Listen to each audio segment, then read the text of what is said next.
Alright. You continue or run a little bit, but probably not for long. I'm not sure. It should be drawing.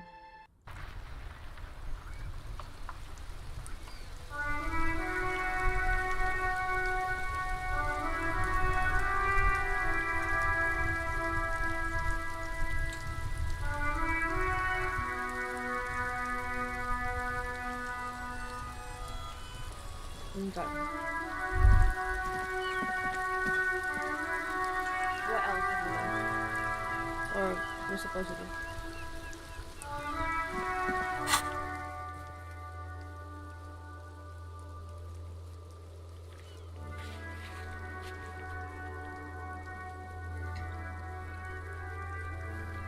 I guess we can talk to Hardy now.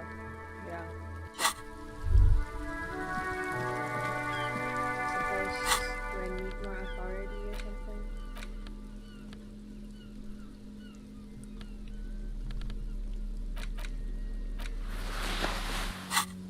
Maybe not.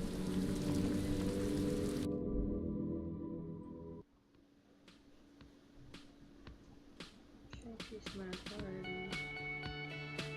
I will, but maybe like when the time comes.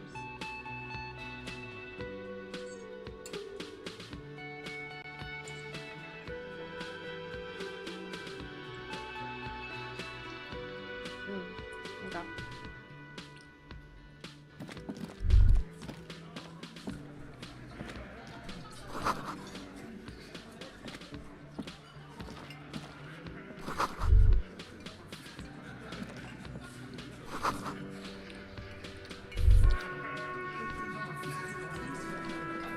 Behind the dockworkers, a ceiling-height window.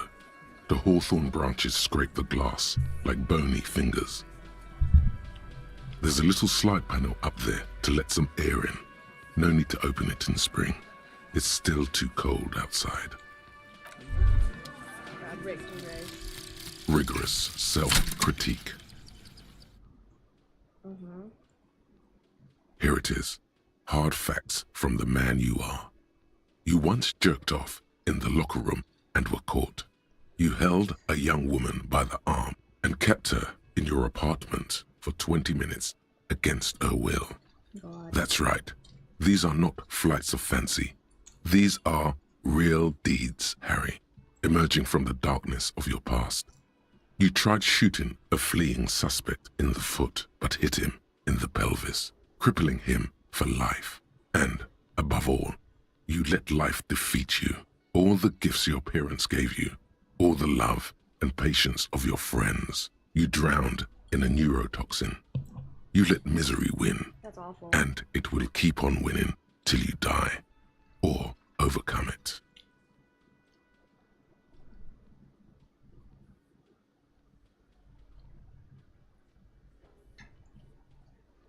I guess that's nice to have, even if it's not really ideal.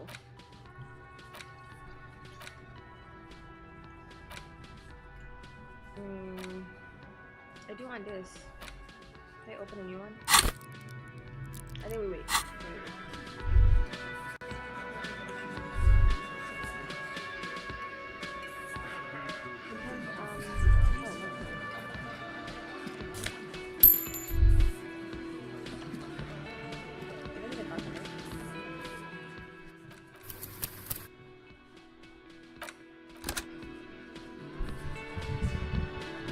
Let me handle this.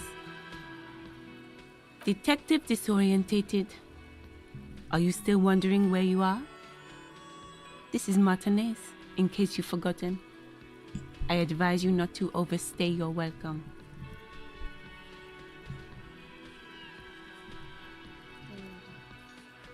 Yes, extremely normal. I'm not a gardener, by the way. I'm a legal counselor for the Dock Workers Union. So let's get to it. You're looking for Titus Hardy? You think he has information that will help you? Maybe he does. That's Titus. Talk to him. But know this.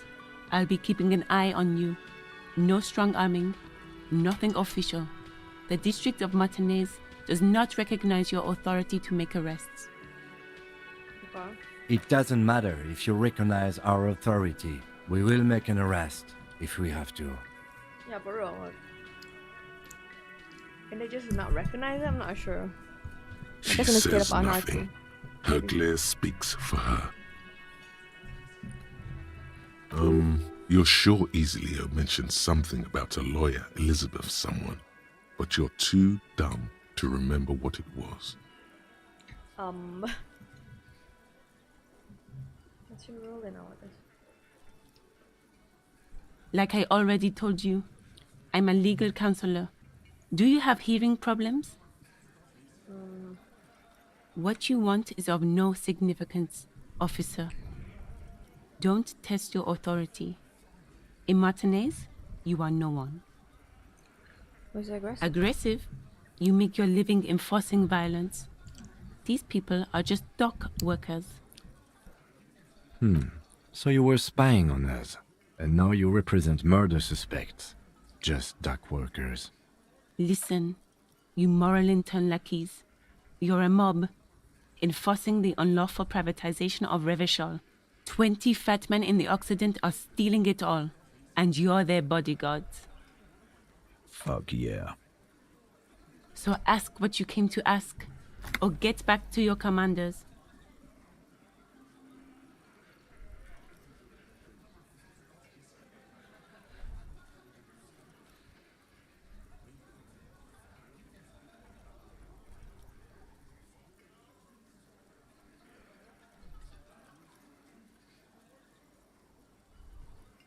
Let's.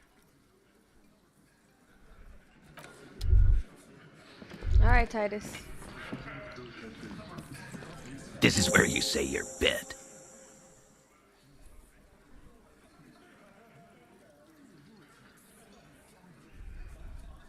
Detective, Don't know, he's leaving it to you.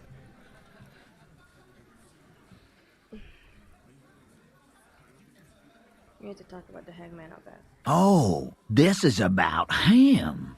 A real looker, that one. You sure took your time, huh? Waited for him to get real ripe and pretty for you. Oh, he was a real pretty boy. Hanging up there, letting out that pretty boy smell. I can't for the life of me understand why you did it. I mean, I would have just left him up there. You must really like cleaning up other people's shit. You might want to start asking your questions now.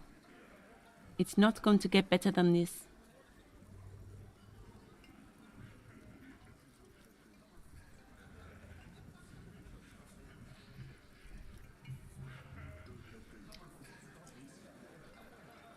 Do a head count first.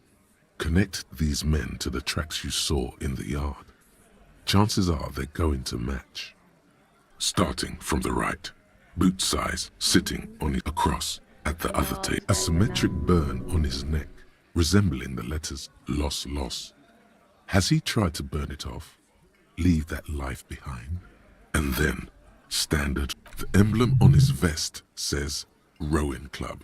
A little patch below it reads T. Hardy, Captain. In the far corner, standard working boot, steel on his neck. Forget it. It's not important. Size 41, with the in the middle. He, in conclusion, these 7 are the actors on the crime scene. The footprints were theirs, but there's a discrepancy. Exactly the missing lady driver who was running the drug trade. Does it mean the Hardy boys are involved in the drug trade as well?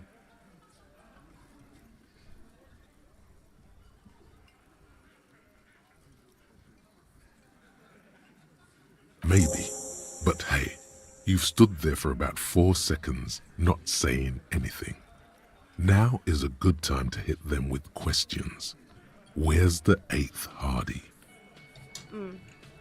The fuck is with you, fella? What are you talking about, madman? There's no 8th Hardy Boy. There's 7 of us and we're all here.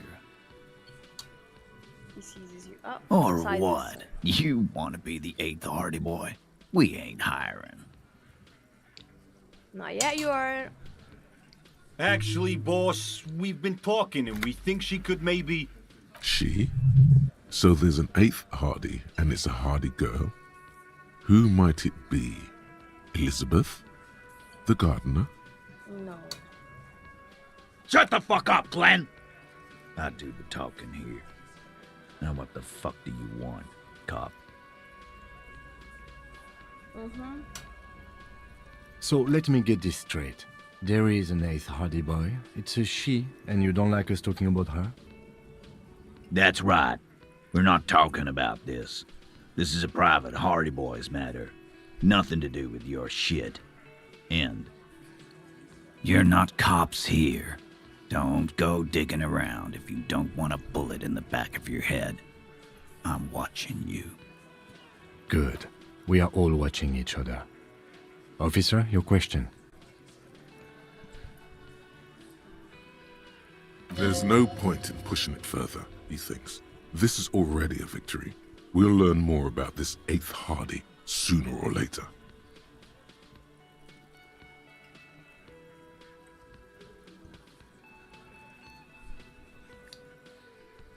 The pretty boy.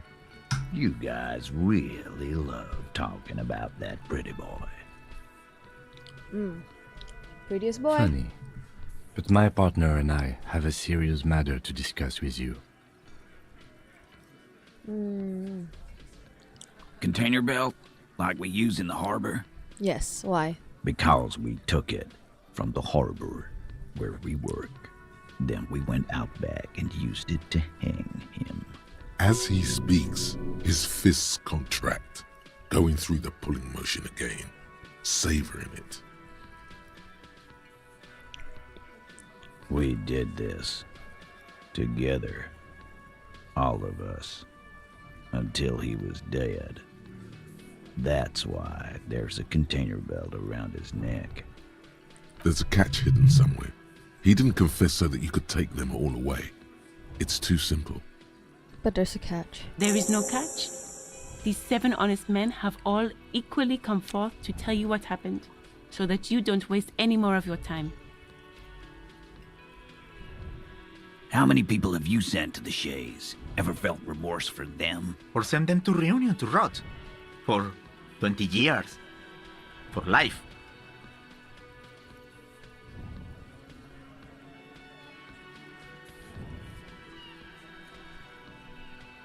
But you see, a lawman, is something people agree upon. And here in Martinez, we That is a agree fair point, that like this genuinely. man had to die. That is fair. Are you deaf? There will be no singling anyone out. You can't arrest a Hardy Boy without arresting all Hardy Boys. Do you think you could do that? Do you think you could arrest them all?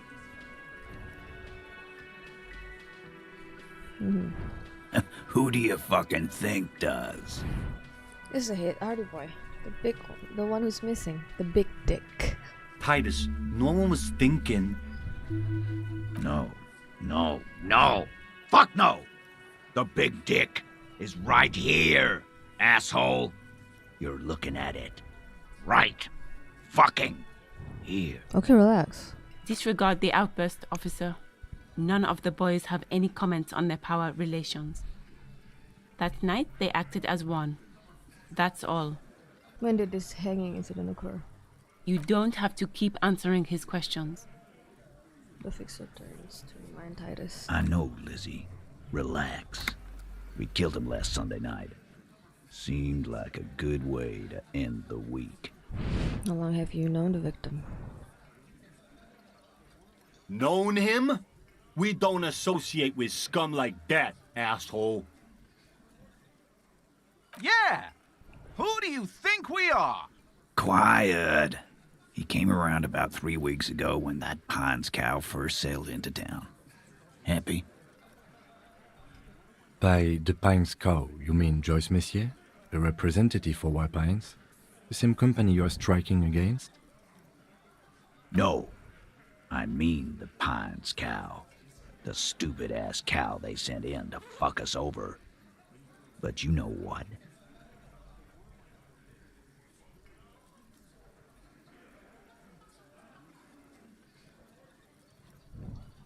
Why don't you ask her about the pretty boy? I'm sure she has interesting things to say when you ask her hard enough. That's enough insinuation for today, Titus. Officer, your interview is drawing to an end. Don't waste your last questions.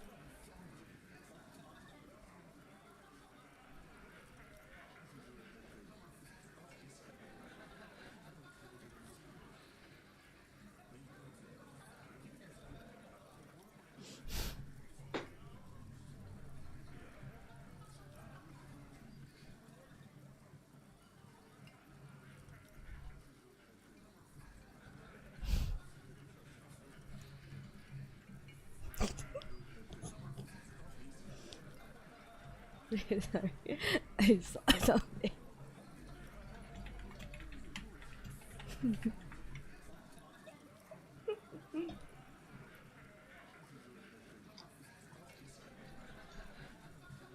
Mm.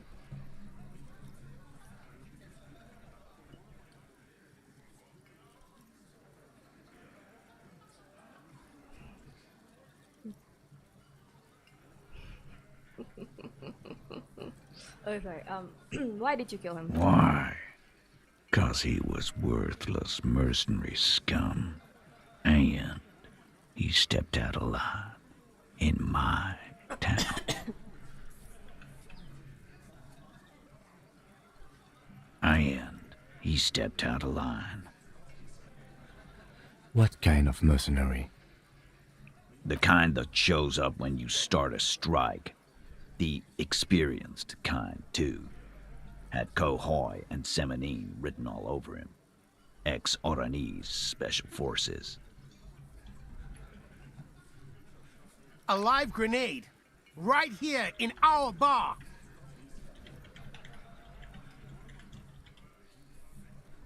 I can't prove it, but I know he was sent by the Wild Pines. They hire merc shit like that. Story of every strike from here to Samara.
Cause one night, he walked straight up to the mic and said, I'm Oranese goddamn Special Forces, and I'm gonna fuck you all!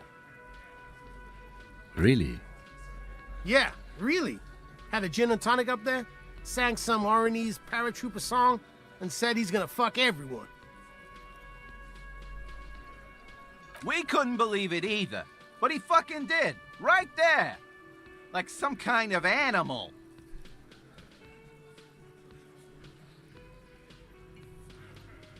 Wrong. He harassed women, raped one, harassed workers, threatened to kill some as a warning. There's a slight unease in him suddenly. He regrets mentioning the rape. To kill us all, if we don't open the gates, if we don't let the scabs in, if we don't bend over. That was before he started coming here.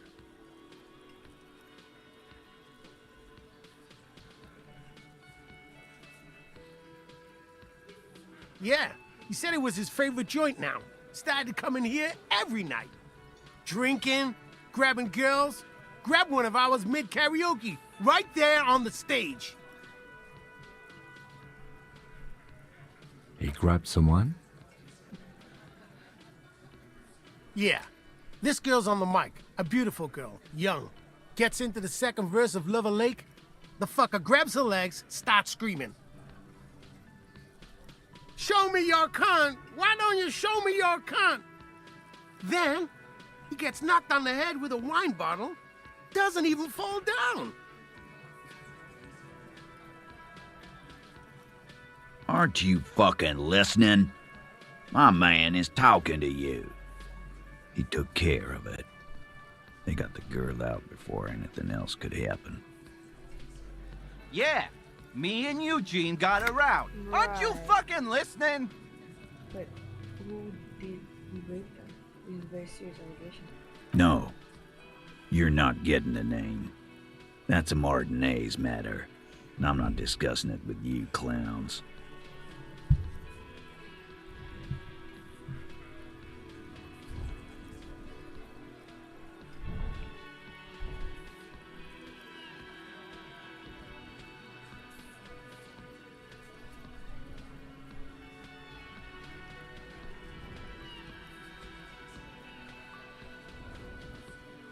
There's nothing you can do for now. He's stonewalling you. Right. How did you kill him? We hanged him up by his neck until he got real still. Wasn't that obvious, Copper? Didn't they teach you anything at the cop school, idiot?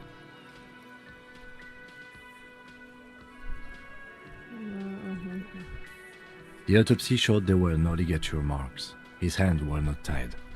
Can you explain that? The lieutenant goes in for the leg sweep. Titus does not see it coming.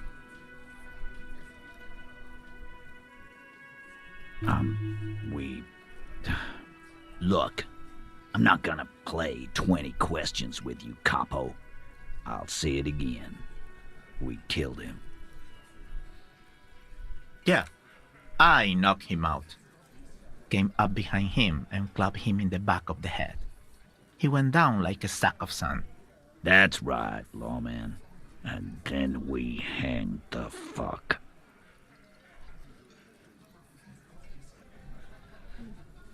My fucking elbow, Copper. Samaran boxing style. Right fucking here. Eugene already told you that the fuck had started coming to our bar. Yeah, man. Weren't you listening? Titus is solid as a rock, and so are a few others. But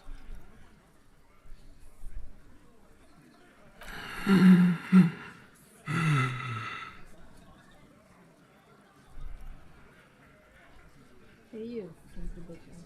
Want to have a breathing over there? no. He looks up startled, with forehead shining. The sweat, a few coil locks are peeking from under his warm woolen head. Of course he's having trouble breathing. Just look at how fucking fat he is. Fuck off, Shanky. Angus is a powerful guy. All muscle. Keep your eye on this powerful guy. Sooner or later, he's going to break like a piece of twig. There's something you're not telling me. And fuck you, too, Copper. Picking on Angus like this. We're done with this schoolyard shit. And just so you know, he doesn't have trouble breathing. This one is a stone wall. You won't get more out of them about the night of the murder. Not yet. Like what, Copper? How does the bullet in his head factor into this? Huh? There was a bullet in the dead man's brain. Why was it there if you hanged him? How the fuck do I know? Anyone could have shot him. Target practice, maybe. He's tight-lipped suddenly. This line of questioning is over. You got the cause of death already? Hanging. If there's any post-mortem trauma, it's your problem. This will not turn into a cross-examination. So what are we gonna do now? Nothing. Your investigation here is done.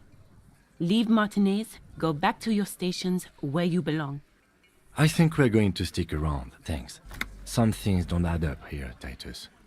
I've done this job for long enough to know that people don't just confess to first-degree murder. Even if it is a group responsibility, we're going to look into this. Good luck with that. You've heard everything a rent-a-cop is gonna hear from us, real law officials. You're lucky you didn't get a beating.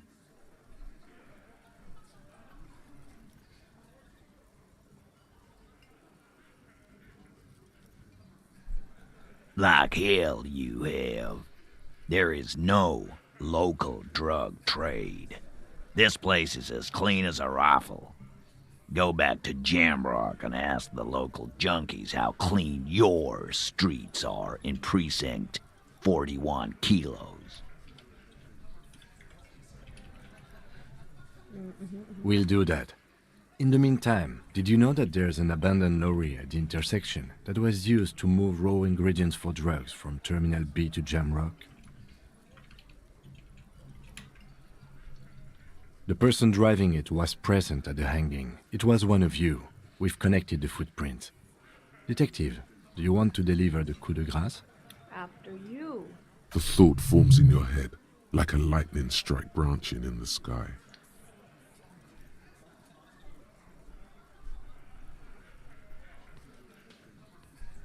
Thank you. You're right, Titus. There is no local drug trade because it's all controlled by you. You're the drug trade. That's a mighty interesting theory. I guess that's what you would need to do, theoretically. A big, strong, state-run monopoly would outcompete the runts on the street. Yeah, man. Theoretically, that's what you would do. To get rid of the gangs, the dealers, even some of the junkies. You would need good, trustworthy people to take their place, of course. Hardy men to run such a monopoly. For the good of the community, of course. Right.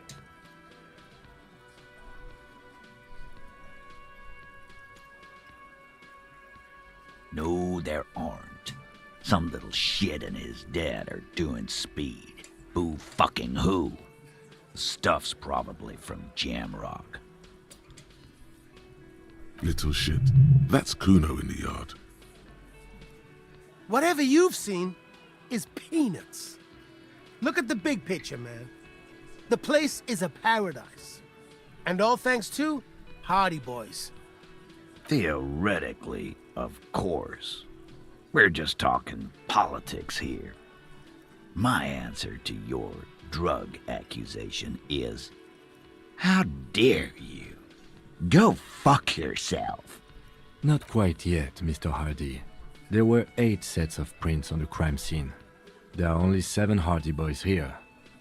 The 8 Hardy, the ones missing, is right there. My answer is, fuck off. Mind your own business. There is no 8th Hardy. I run this goddamn scene. And here we go. Back to the usual. I know! Fatty walked on all 4s. He's so fucking fat he left 2 sets of footprints. Despite everything, the little man is quick on his feet. Go fuck your mom, Dennis. That's more like it, boys. You heard him. It was Angus on all 4s. Anything else you need to know? I talked to Joyce, the merc you had. His friends are coming from. Yeah. By friends, you mean his squad mates from Crenell. Wouldn't want to beat up his grandma. Nervous, snickering. There's a rush of adrenaline present. Yes. Which one is the better tribunal? They're coming through. This is what happens if you take the law into your own hands. Other people start doing it too. Let them come. The Hardy Boys are right fucking here. You heard the man. Right here. We're armed. We got the whole district behind us. And Glenn is fucking crazy. Yeah, A well-oiled murder machine. The mood is on the rise.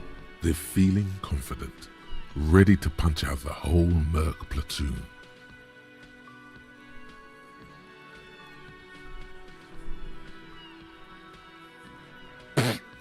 So are the local gangs. The fucking Barmy Army and the Madre scum. You've been out there. Seen any around? Yeah. Where are they now, huh? Sent back to Madre in an airtight cargo crate. These people are trained military professionals, special forces, as you said. They're not a gang or barmy army. No, they're not. They're uncoordinated and drunk.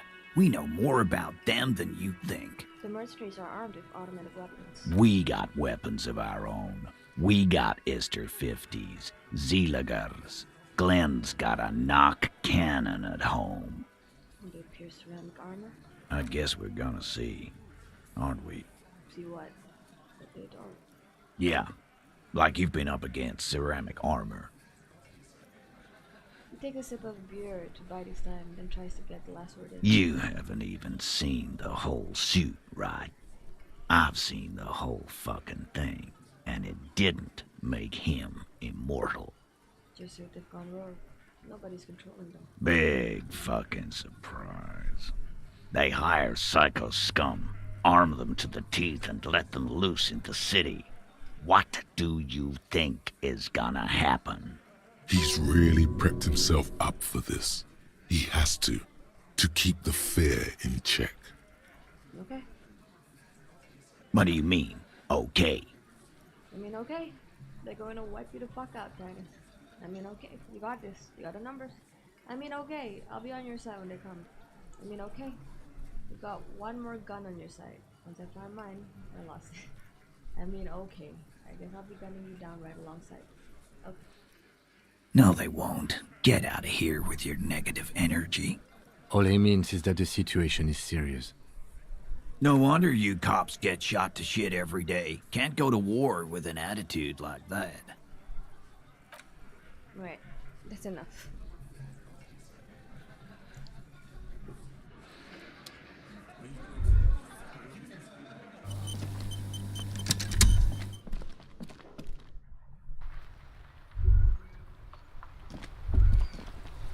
Let's save that, I guess.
Over the last month.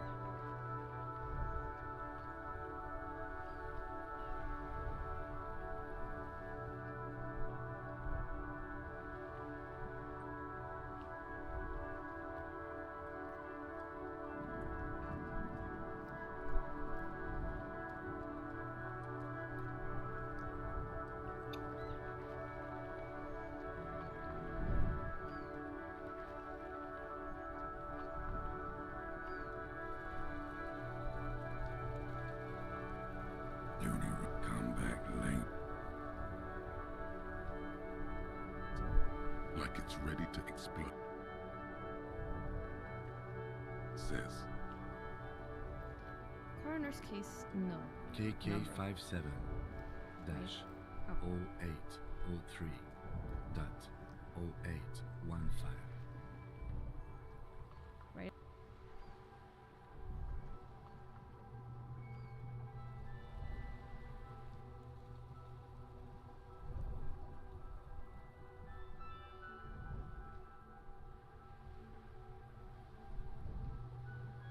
No delay. For and final, transport of the current. It's gonna connect. But then it does. Of doubt. Feels like that low ain't gonna connect. Chill.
I've been listening to cleaning out the rooms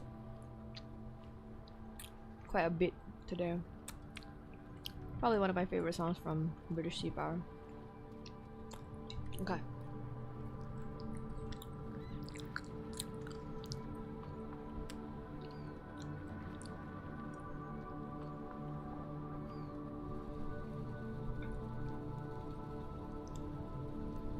Alright, Kim. I'm not sure exactly what to do, I'll be honest with you. There. Working class drunk. You know what this means, right? Case solved. Cracked it. All in a good day's work. Wait, what did I crack exactly? What do you mean, what did I crack? Look at how working class that drunk is. It's, some third option? No. Stop goofing around, recruit. It's her husband, the missing husband. Yes, and you found him. Now go and tell the working class woman. Protect and serve, recruit. You mean I'm going in? There's no need for champagne when there's honor, recruit. Go and tell the working class woman what you found, right now. I don't know if I should be doing that.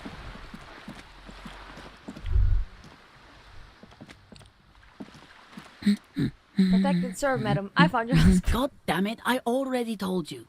My husband isn't missing. But you say you didn't know where he was. And I specifically added that I didn't need to know where he was. Well, I found him nevertheless. I'm that good. Very well then. Where is he? She's getting impatient. Her hand's now picking on a random book cover. There, pointing towards the working class drunk down. Around the corner, he's pissed himself. Our hammer-toting comrade was at the bottom of those stairs.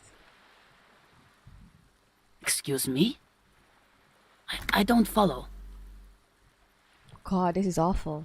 I found a working class drunk. I thought he might be yours. Right, 'cause working class women come with alcoholic husbands. You know what?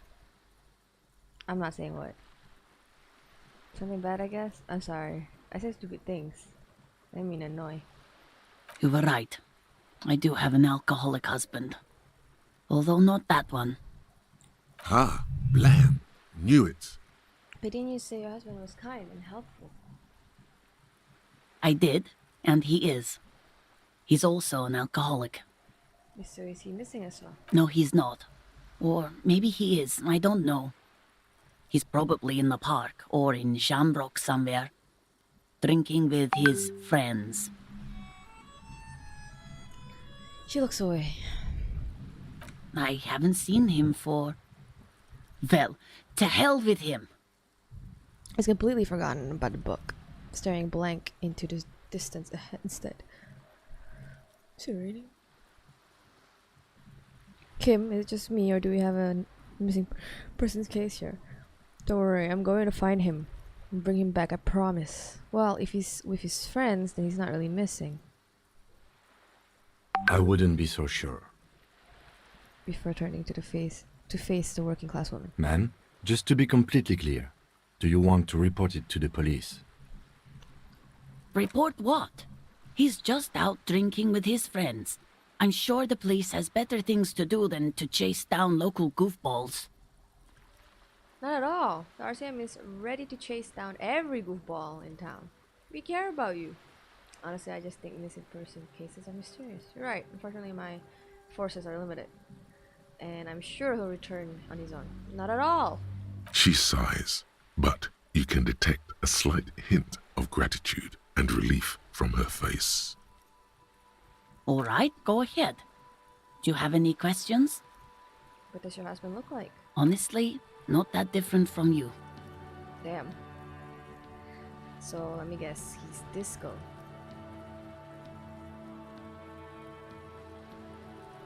Oh, thank God, no. It hasn't come down to this yet. Why did you say that your husband didn't run with me then? Well, he's slightly chubby. Wait, did she just imply that you're fat? You're not fat. The body type she's referring to is called a Franco-Nigerian hard body. Don't listen to this guy. I'm not chubby. Neither is your husband. What you mean to say is that we both share a Franco-Nigerian hard body. What else? He was wearing a dark brown leather jacket with a bright blue inner lining. The lining is hand-sewn. I made it myself. Voice slightly quivering when she adds. It's his cool jacket. God knows it's too cold to run around in this, but he refuses to change. Who cares about the cold when you have your cool jacket to wear? You can completely sympathize. I even tried throwing it away once, but he just dug it out of the bin. Can you believe it? Well, if that jacket is really that cool, then I can totally understand. Well, what can you do? I hope that at least that extra lining helps him keep warm at night. I wouldn't like him to catch cold. When did you last see him? Yesterday morning, he went to the library. He went to retrieve my book, and he promised he'd walk straight back home. Because we talked about this. We talked about not wandering off again. I don't know what to do. I honestly don't know what to do with his addiction. Just makes me feel weak.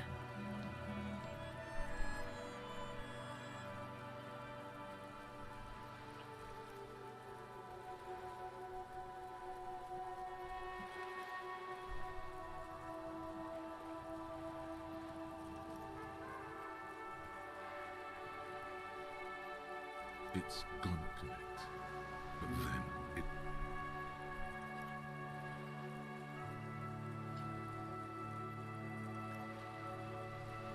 does, and with furious persistence like that low... Okay. She turns away from you in an attempt to recover. What happens if I Honestly, say it? Not that different from... Oh, thank God. Well, Wait, did she just imply that you're fat? You're not fat. The body type she's referring to is called a Franco-Nigerian hard body. you both share what? Oh my god. I'm not sure about the rest, but softly round sounds about right. He's not in great shape. What else? He was wearing a... It's his... Who cares? I even tried... Well, what? Yesterday morning, because... She turns away from you in an attempt to recover. I got it. Thanks. So you are going to look for him. Yeah, I'll bring him back home to you. Thank you. Please do. Even though I'm sure he will return home by himself. I'm still sure of that. I'm sure he will too. When he does, would you let Precinct 57, Kim Kitsuragi, know? He gives her a slip of paper. I will. Of course, officer. As I said, it's probably nothing. Thanks. We got going then.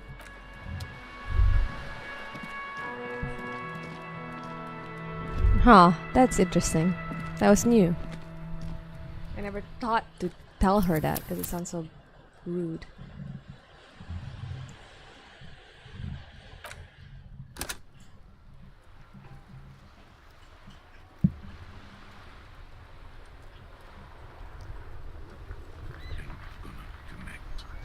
Chill. It's gonna connect. But then it does, and with furious precision. The lieutenant is not willing to leave and aces low, hanging.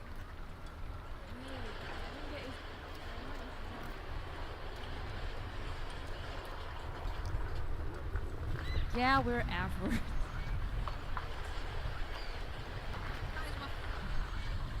Yeah.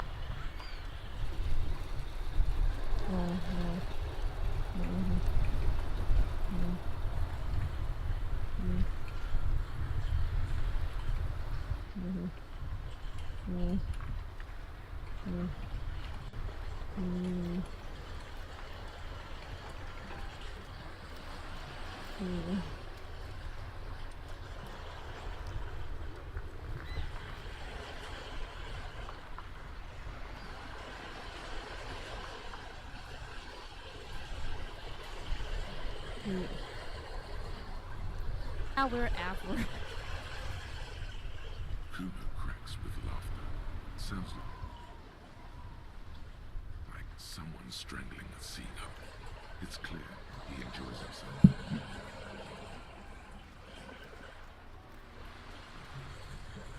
He performed a field autopsy and determined the cause of death. He performed a field. Oh, there. One strangling a seagull.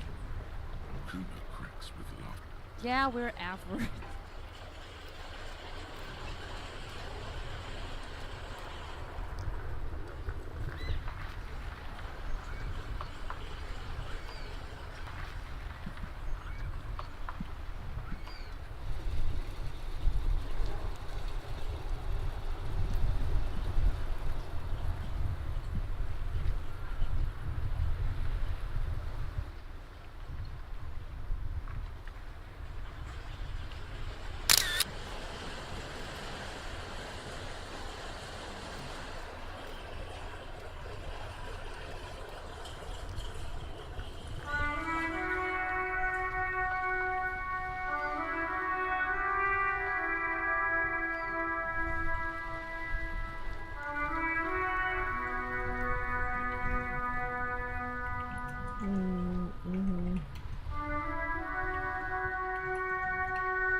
now.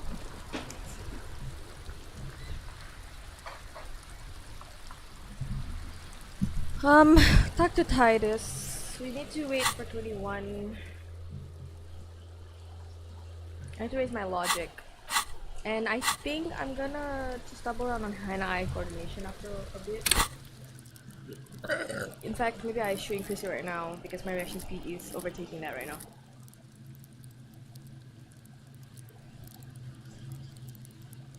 Do I?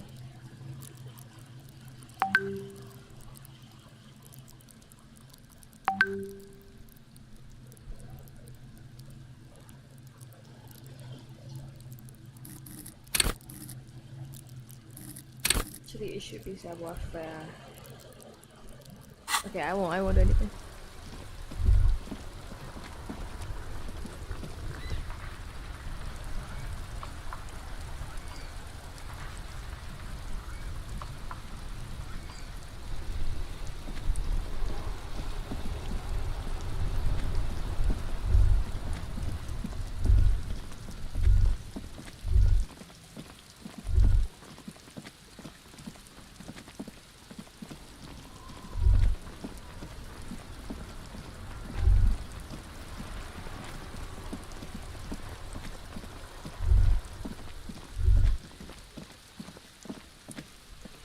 You see a set of tire tracks in the brown slush.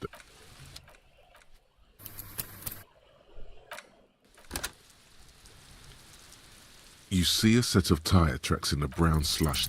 No, these tracks.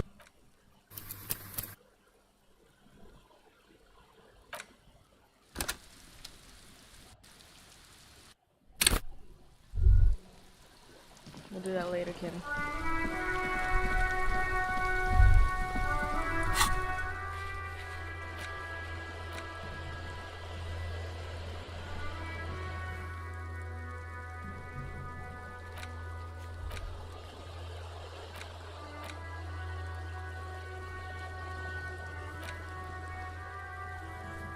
Right, I guess we can go investigate it now.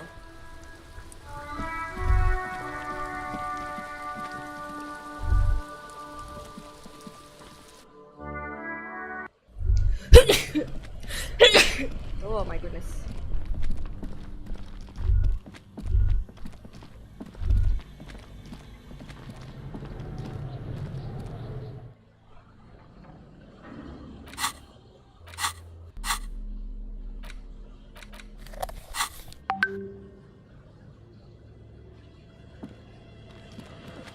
This old fireplace is covered in lines drawn in blue and red marker, the mesh spreading over the stone like blood vessels on alabaster skin. It looks ghostly and strangely ancient.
Hold on, I had to find something from my friend.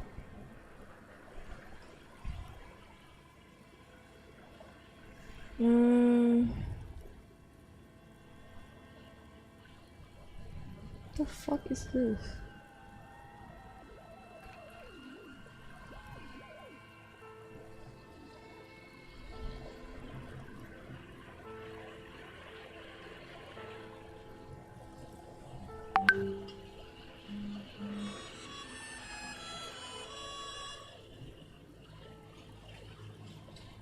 It's worrying, especially considering his political view. You see the lieutenant's familiar shape in the orange jacket. It turns double, then triple, from the pain.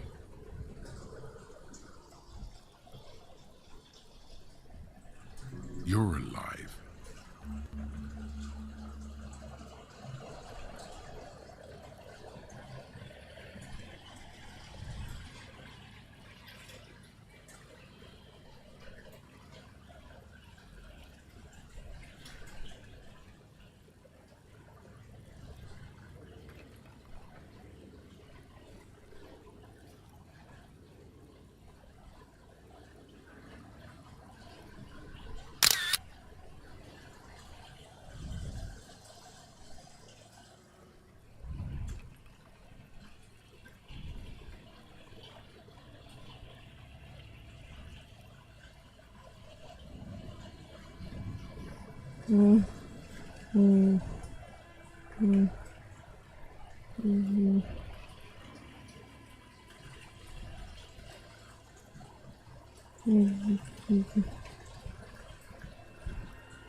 Cool.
Radio frequencies, it seems. UKV 123.6, UKV 123.7, UKV 123.9. Some written notes, too. Sparse, and cryptic. Unclear.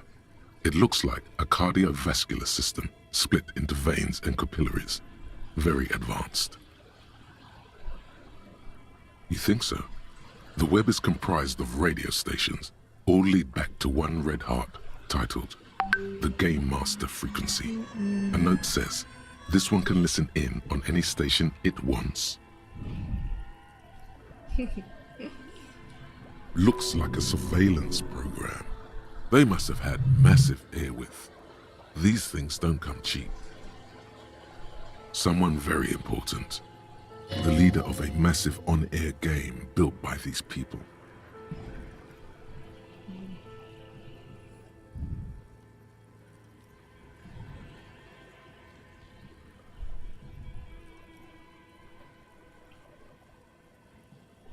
Whoever decides to call in to a call-in station, it looks like.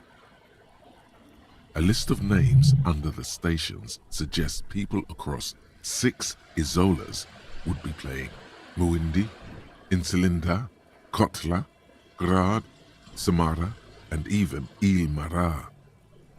My God, it's as if the less money they had, the more ambitious their project became.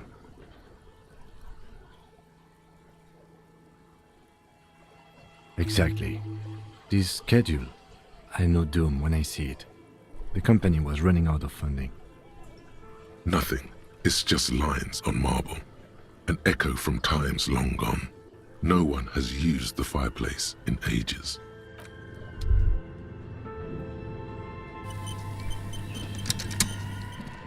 Your flashlight slides some of the writing. These light translucent one of the Welkins tower. It's Vara Hamira, a high Welkin. The hull door. An inordinate amount of time has gone into drawing these little Welkin creatures. Some people really like building a world, I think, even if it's just for a game. This looks like concept art for a project. It's not really real. Political commentary. That one has a great beard, too.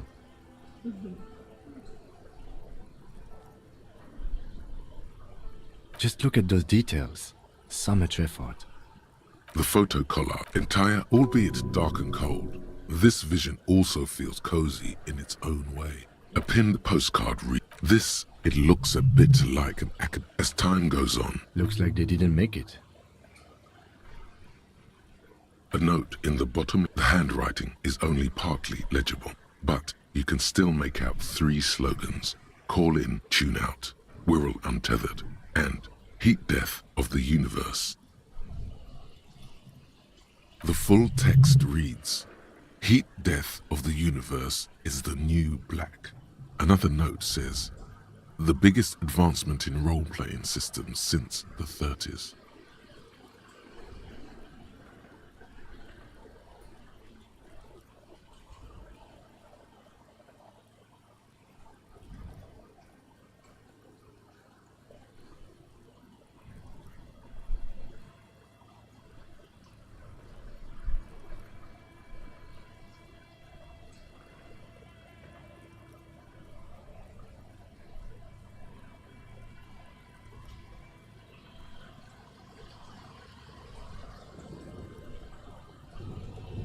Outside, a cold wind wraps the building in its bosom. Snowflakes in the wind. An old woman passes what the locals call the doomed commercial area. She tries hard not to look at the bookstore windows. It's unwise.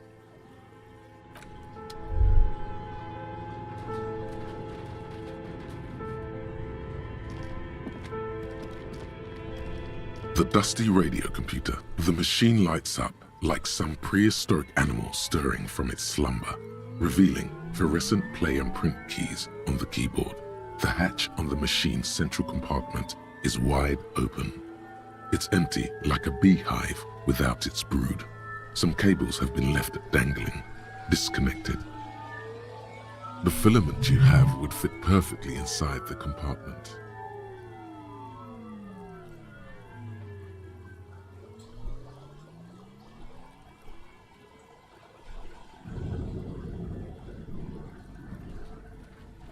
Like a smooth draw, the filament slides into place.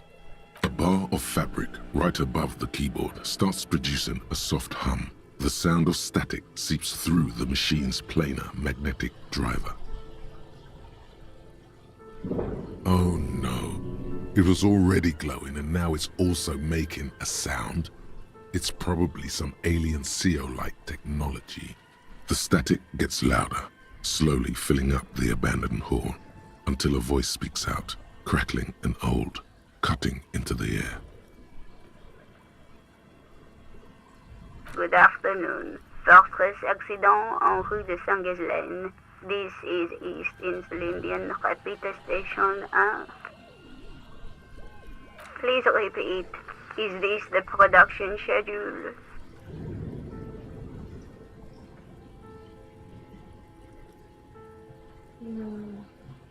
What's the production schedule? The filament you have inserted into the reader. You mean the glowing thing I put inside? Yes. Is that the production schedule? Yes. Good. Please repeat the password. No. Do you remember birthday? Still no. Received. I will register this login attempt. That sounds bad. A login attempt. Something a criminal would do. Don't worry. Passwords have a way of turning up sooner or later. Fortress accident. Is there anything else I can do for you today? Why did you call me Fortress Accident? Fortress Accident is the company on whose name the terminal you are currently using has been registered to. One moment. Fortress Accident SCA produces revolutionary interactive call-in radio games. That's what the catalog says. And what's that, this interactive call-in radio game? Any other questions? What are you, a machine? Or are you alive? Yes, I am alive. I am 74 years old and my name is Yvonne. She repeats passwords. Programming people are all paranoid. Good dog. Yvonne, my partner tells me that you're here because radio computer guys are all paranoid. They are merely cautious. It's my job to protect their filaments as a password repeater at the East Insulindian Station. Okay, but where are you? How do you know where I am? I work as a repeater at the East Insulindian Repeater Station. It's my job to know where you are, Fortress Accident. As for me, well, I am sitting in my cubicle, surrounded by a wall of radios. On an island on the river Esperance, a small woman, all skin and bones, sits in a room filled with audio equipment. Thousands of tiny lights are reflected back from her prescription lenses, like stars in the dark. Now, please tell me if there's anything else I can do, Fortress Accident. That's all for now. Thank you, and goodbye.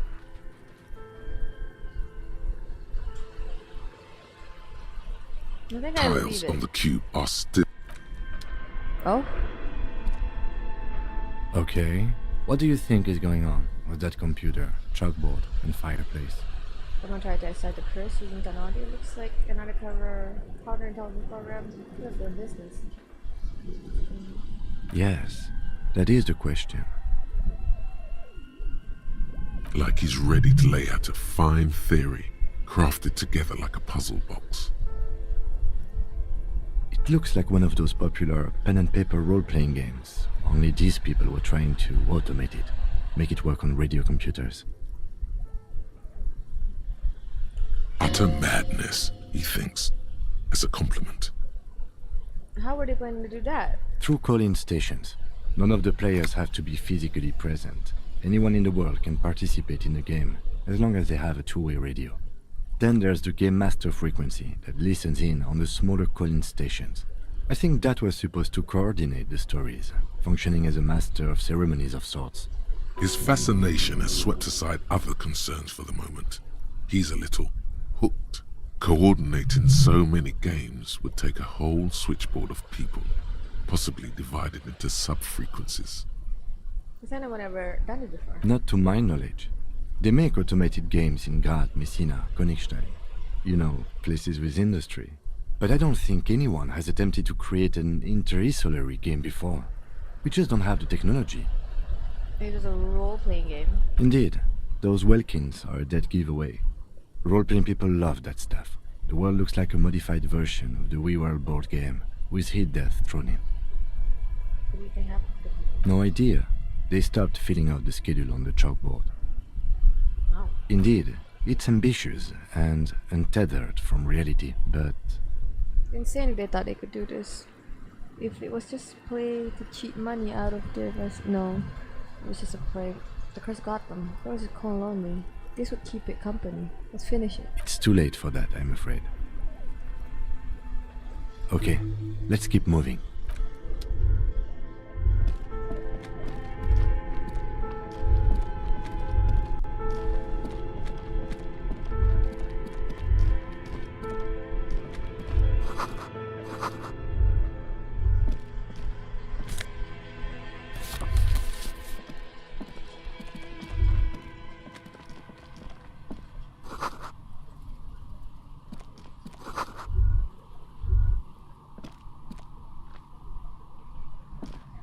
Hello, I'm Nia. Did you try knocking on my window? I must have missed you. I've been listening to my Melius. So what kind of die are you looking for? She's got a direct view to the backyard. You should interrogate her about the lynching. Hold on, what do you mean by Milius? Yes, a Meli is like a call-in station.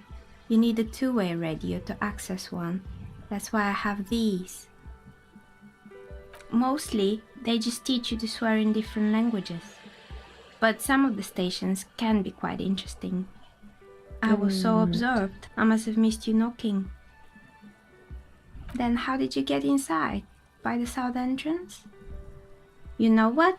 It doesn't even matter. What matters is that you're finally here.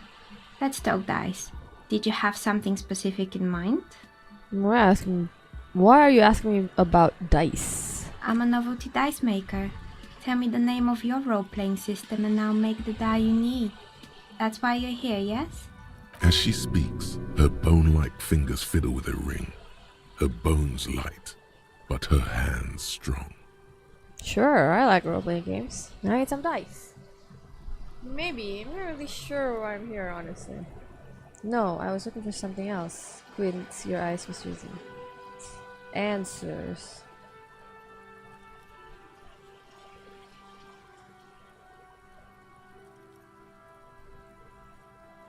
Answers? How strange.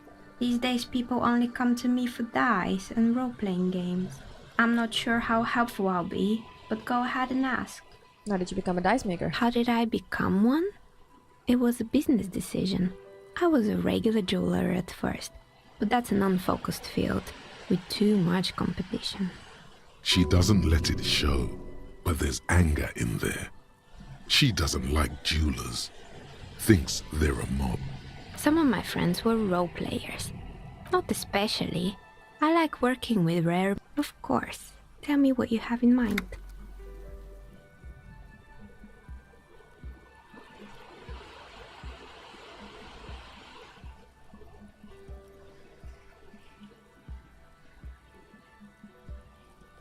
A star that fell from the firmament? Those cost more than 7 real. Are you sure? Yes, I'm a star myself. A superstar, and superstars don't care about money. Yes, you definitely have the proper attitude. How about a pair of 100-sided dice, made of ivory and inlaid with lodestone, a naturally occurring magnet, to complement your magnetic personality? 10 real, and I can get these ready in 8 hours. It's true. Magnetic dice are definitely different. When rolled together, the magnetic fields of the pips interact with each other to push and pull on each other as they're rolled, just like all magnetic personalities do. It's a deal. Great. See you in 8 hours then. Was there anything else? What do you know about the man? Nothing really. I didn't know him. The lieutenant looks at his notebook, then the woman under the large window. He's so pretty, this lighting. Your window looks directly onto the courtyard. You're saying you didn't see or hear anything unusual last Sunday evening? I'm sorry, detective, but as you know, I usually have my headphones on when I'm working. It shuts out most of the day. Well, there's during daytime, but I never saw anyone during. I might have. It's really hard to make anything. It's an odd profession. She nods. Anything else, officer? We're inside the but when I arrived here... Creative. When she arrived here, there was no room anywhere else. She must have known the other businesses. I've heard the stories, but I don't think those stories are true. Plaisance, the bookshop lady? I've heard that her business is doing rather well. Have the energy spared her somehow?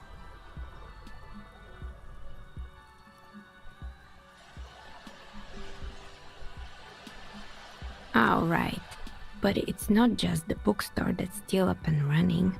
What about the whirling in rags? Some people say it's part of the building complex. You could say so. Both houses were built at the same time and under the east of the Commerce Central project. And then there is me. I've been here. It's because she's in cahoots with the demons.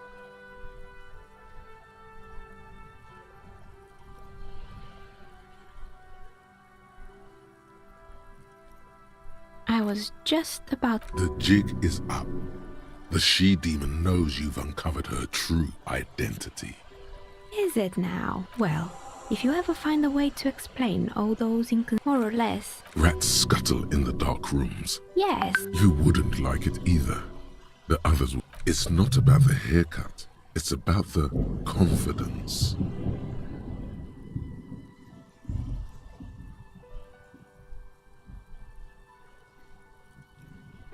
I guess it just wasn't the time yet. It wasn't merely a gym, it was Artemitep's box. A kind man from Zemsk. Kuno. Who's Kuno? Oh yes, you mean... I think it would take more than a gym to help that kid. It didn't. You should have known it. Eventually the coalition took... Oh, this one's on... Turns out... And they never cleaned up the debris either. Now it's just littering them. It's a sub... What does she mean? Don't worry, the ICP has a separate division that deals exclusively with unlicensed sub-roses. This isn't our problem. Good luck with that. It's not easy catching those perpetrators. You mean Mr... But what drugs exactly? Anything else? There used to be a fashion atelier here, but I have forgotten the head designer's name. They were doing well for a couple of years, until the Insect Rights Act. And you know, and, naturally, all the most really? Anyway.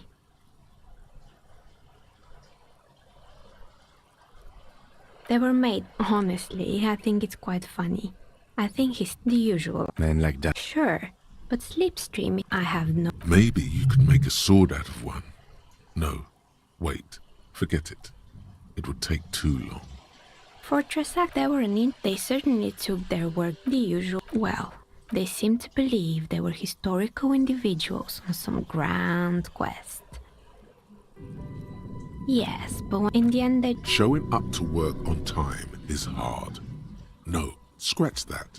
Showing up to work at all is difficult. Especially if you've been drinking. Still, not everyone is going... The result is... Anything else? Oh boy, the fabled Revo show. The place was owned by two guys who had some rather that was really... And by... Fritte does the same thing. Employing silky teenage girls is a widespread, and they already had the bear. The bear. Of course not. Eventually, Ravishell iCity lost the price war to its rival, Class A 5000. Class A 5,000, so maybe. Because the taxidermist who made that bear definitely... He said that the bear... Scary, but cool. Megatherion. A mega... It's an imagine by telling... A wise and noble beast, guiding you. Understandable. You shouldn't. Anyway. Little spot outside its... Anything else? Another... Good. I hope it clarified things a bit.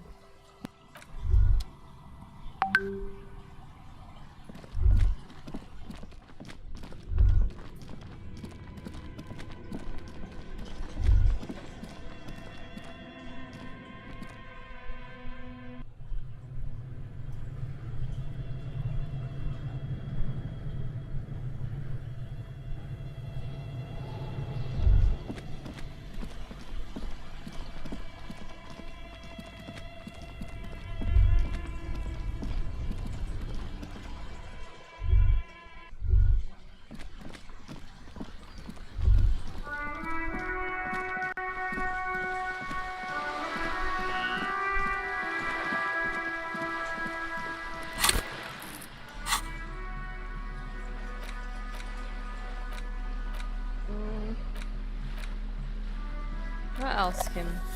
What else?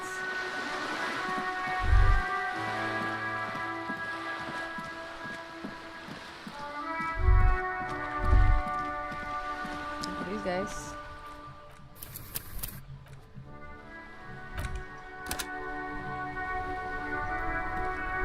Have you no shame?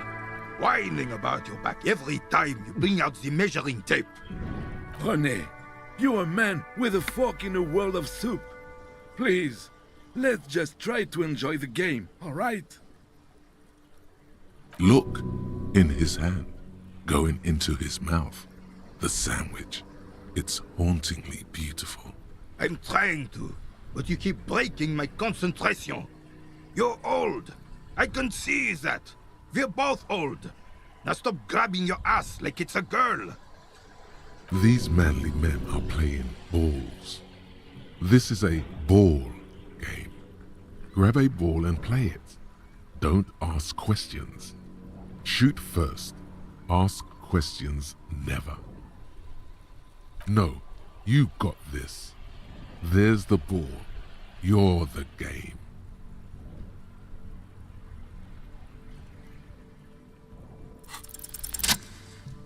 Man, I'm sorry, girl.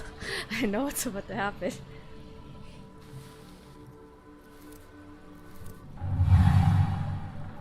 You are immediately surprised by the ball's lack of weight. No matter, you'll make it work.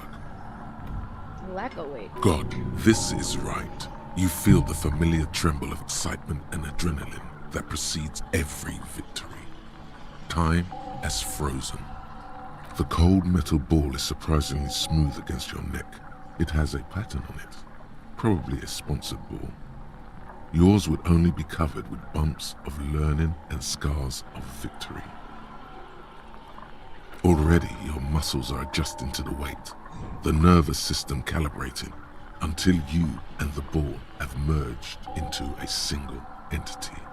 The man ball is ready. A chilly breeze ruffles your hair as you stand there, feet firmly planted.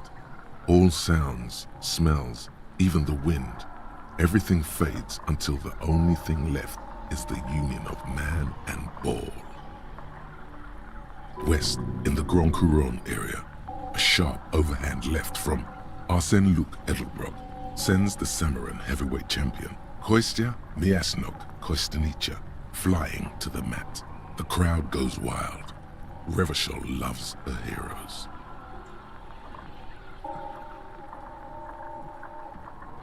An embodiment of pure motion, a fine-tuned locomotor running at maximum efficiency. Behold the fear and confusion reflecting in the eyes of the two feeble geezers. They are in awe of your superiority. You are a god to them. Bro, shut up. Some would still say you're a cop, but I guess we're beyond that now.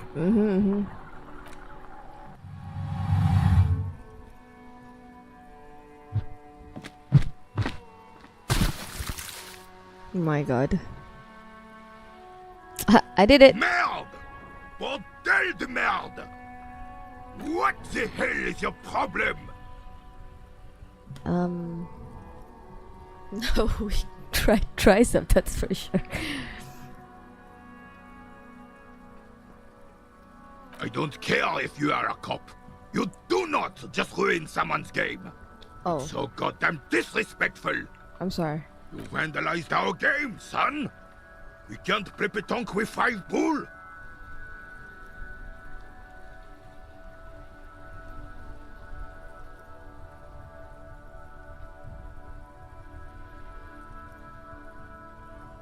Well, it damn well isn't. It's pétanque. You ruined a pétanque game. We want our bull back. Take it easy, René. This is just a misunderstanding, isn't it, officer? No harm done. Of course there's harm done, you orange slug. You owe us a goddamn bull. I don't have a bull, but will this do? Hold out the shot put ball. Will this... No, it will goddamn not. Thank you, officer. This is really something. Honestly, I think it's better than our old bull, even. Mon Dieu. All right, fine. What do you want, officer? Yeah, I found your guard booth. Yes, the Debardeurs Union pays me to stand vigil during the night. Not out of any political allegiance, mind you. I'm an old man. Don't sleep more than a few hours every night anyway, and money is tight. Yes, it does. Unfortunately, I wasn't working that night. Been on a 2-week leave since last Monday.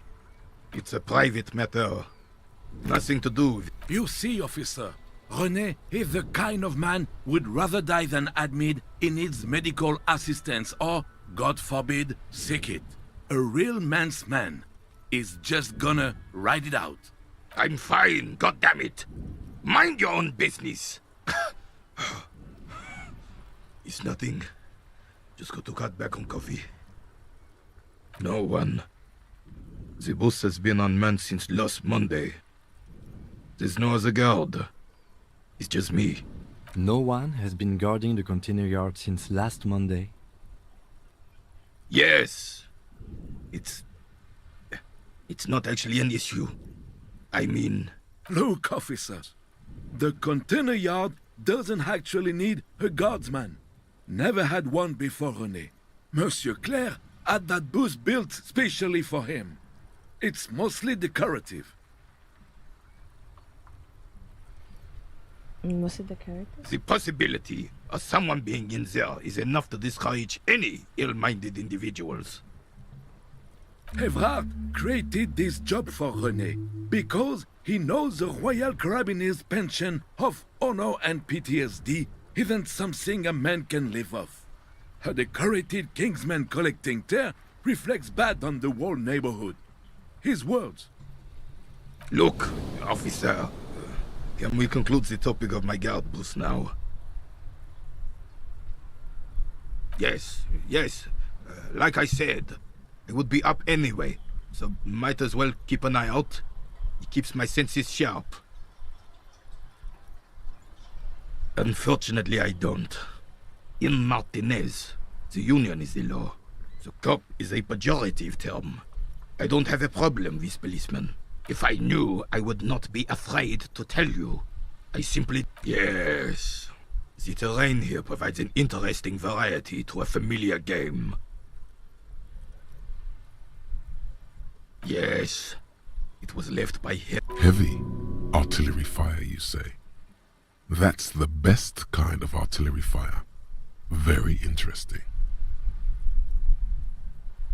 Why what?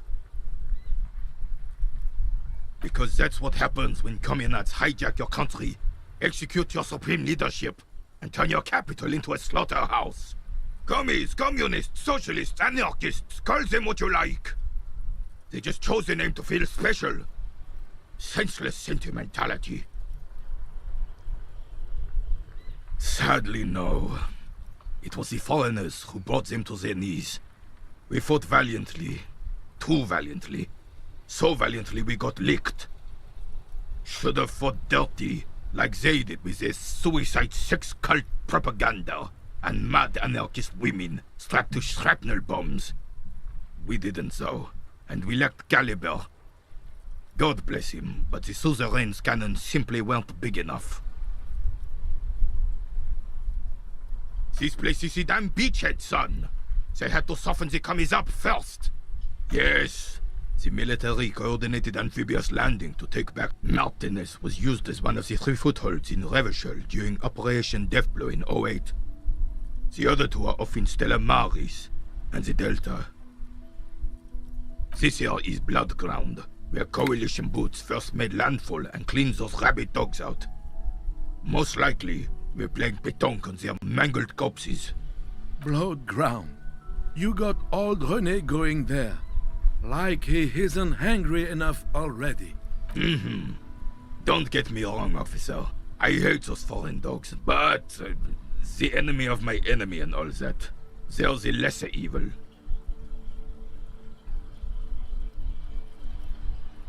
Damn right, son.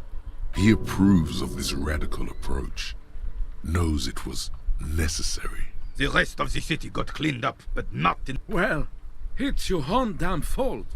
You don't even begin to truly understand the players on the table, let alone the specific circumstances surrounding the... What do you think?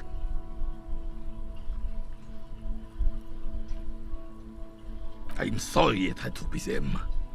After 8 years of fighting those hyenas, boiling cats, I would have preferred if they right honor instead. All that is just. This is just what the commies want. Damn free cell. He slouches as he says that.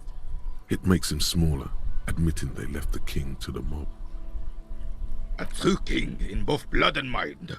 Led Revachol before Fris. The suzerain is the king. Has everyone forgotten already? They forgotten already. It's no use talking to you. You were still in Daddy's balls when it happened. When we took our last stand against the Fifth and rode the cavalry straight into gunfire. Ah, yes! King Philip III on his steed. A reminder of what Revachol once was. Oh, absolute cocaine. A superpower, feared and respected. Decisively, without fear of offending the sensibility. A nation is only... Don't... The Carabinier does... Oh, halt! You can't give... That's why... I'm satisfied. Of course. Clarity of vision. Philip III was even brought into this world with the help of cocaine. The court made him administer the dose to his mouth. I'm listening. Right. It's a Bell McGrave. 4.46 caliber. Breech loading. Revachol made. Good weapon. Accurate and reliable. His moves are quick and precise as he first checks the weapon, then aims it at the sea. This man knows firearms intimately. This one's inoperable. The bolt spring is missing and the mechanism is jammed shut. Still a beauty. Where did you find her? I'm not surprised. There are probably lots of forgotten wartime weapons lying around here. Back in the day, everyone had something stashed away. As for the rifle, I don't know what else to tell you. These BM-446s are an antique. No one uses them anymore. The ammunition is impossible to find. Hey. Psst. Psst. Hey, yes, you. Word on the street is you're ready to start building communism again. Again? Yes, you're ready to start building communism again. You've built it before. They've built it before. Hasn't really worked out yet. But neither has love. Should we just stop building love, too? So, what about all that communism you've promised to... You keep saying things like, down with the bourgeoisie, eat the rich, sodomize the landowners, impale all people who have more than 25 real in their pockets, literally murder all human beings regardless of their political beliefs. Okay, not in so many words, but don't deny it. You're about to rip off that mask of social democracy and reveal the monstrous seven-eyed lamb of global communism that will devour and masticate mankind. Everyone can see that. So tell me, do you have any questions? Oh yeah, get the firing squads and the animal wagons ready. Too late to back out now. I'm not gonna do it, but it's good to have.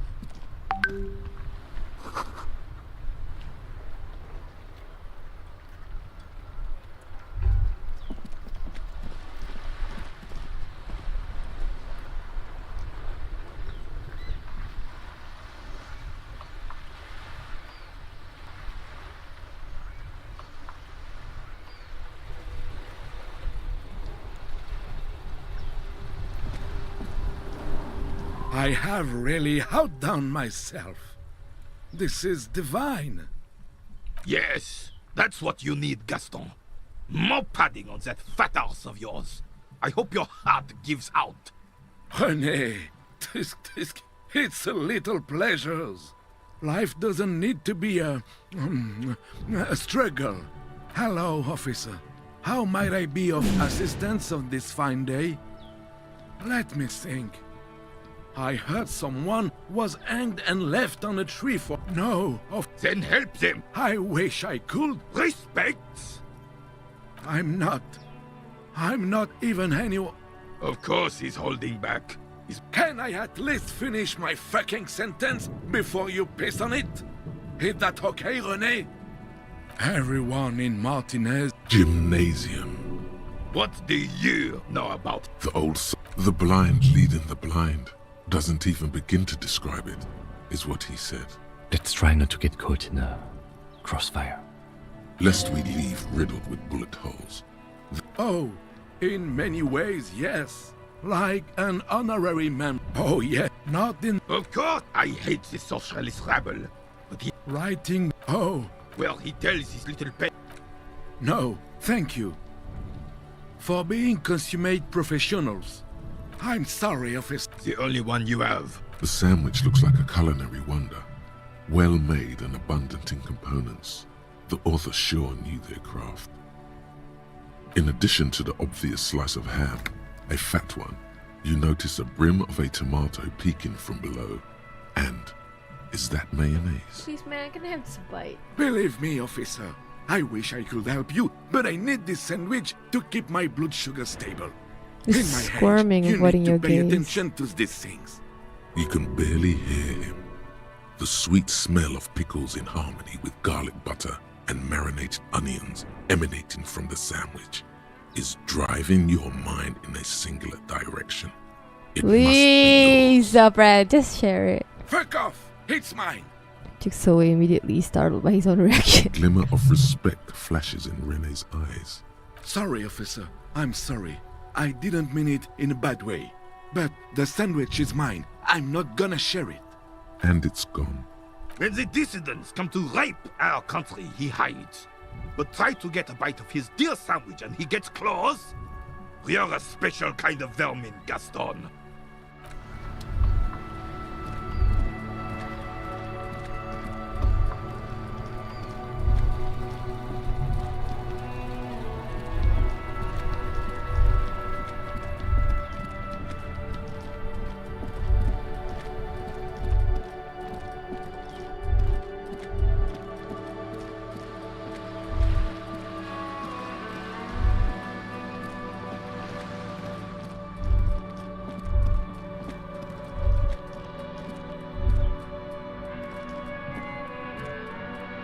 It's safe.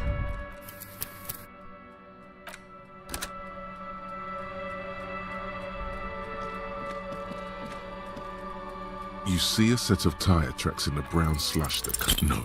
Nope. Wait.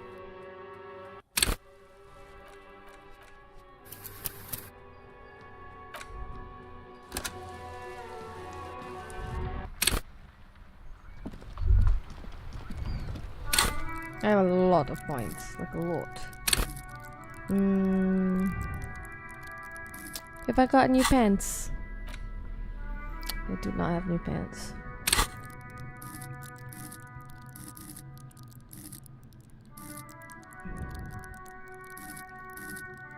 I should increase my authority.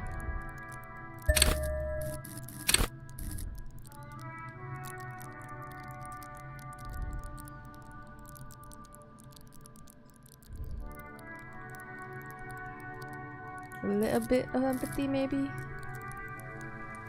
No volition. No suggestion.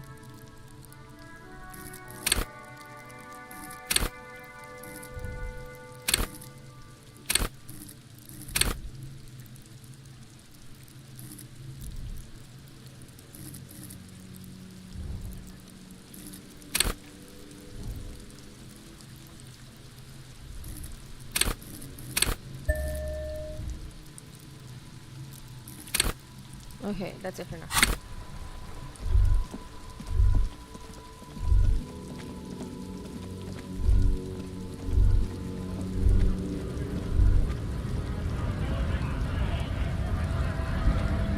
Went native on the chief, huh? Those ballerina antics were reckless. Should have just punched him in the throat again. Wrong. You did the right thing with Measurehead. The ballerina antics won you the fight. Let's talk about our right to work. Wait, a mercenary hype by Wild Pines. Hell no. I'm just an honest scab. I won't have talk like that around here. You understand? His neck muscles tense up. The veins on his neck bulge. Is there a tribunal being convened by any chance? Fucking bug. He breathes out slowly, his giant chest deflating and his mouth slightly open. A punch is not imminent, but it's being cocked hard. How about you fuck off now, huh? Okay, of course. There could be weapons aiming at us right now, somewhere above, in the buildings. The other merc. Don't push this, he's thinking. This is not the time. The man's breathing steadies, but his eyes are still narrow. It's hard to do that when you want to beat a man into a pulp instead. We were promised work. We'd be in there, working, if the bastards hadn't shut the gates. You're unable to breach the entrance. Main gate's locked. Would take heavy ordnance to bust it open. Could try to get in through the secretary's office. And I don't mean the scrawny mess punk either. I mean head measurer. Or whatever he is. Wait, you can't get by Measurehead? But I got by Measurehead. I kicked him in the face. Yeah. I saw your ballerina moves up there. In a real fight, these acrobatics will get you killed faster than a bullet. You caught him off guard. That only happens once. Now he's alert, standing on a narrow bridge, and my men are tired and hungry. Like civilized folk, you mean? It would be better for the neighborhood if you went home, at least for now, if you can't get in anyway. No! They will give up eventually. He seems to be following his orders well enough for now, but beneath it all, there is a boiling rage and a dangerous carelessness. Do not be fooled by the programming. There is a precarious balance inside him, keeping him in check. But it's shaky as hell, and he's tired of it all.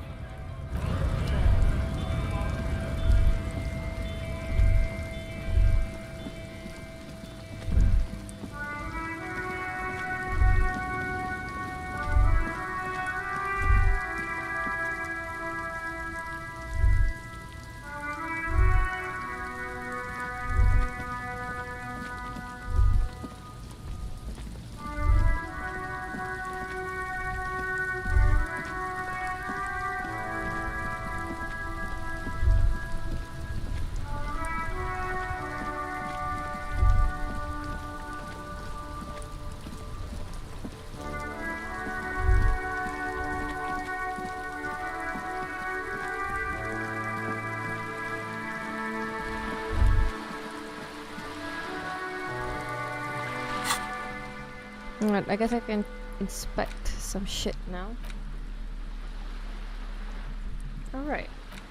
The bullet is safely sealed away in a plastic bag bearing the RCM stamp. Kim has filled out the label on the bag with the item number, case number, and date and location the bullet was found. What do I do if you bullet? What? Deludus.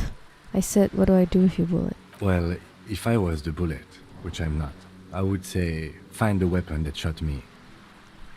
Good idea. If we find who owns it, we will have likely found who used it, possibly to kill our victim. In conclusion, the more we know about this bullet of yours, the better. Put the bullet through the bag. The jacket Oops, of the no. bullet is made of a yellowish metal. It has blossomed out to reveal a dark grey core. The base of the bullet is close to 5 millimeters in diameter. Look at the jacket. You can just about make out a few striations near the base of the bullet. Little hairlines, linear. It feels standard. And the core? It's quite destroyed. Some of the fragments are still lodged in the wound. What can you say about the bullet so far? It's a jacketed bullet, close to 5 mm in diameter. A jacketed bullet. Okay.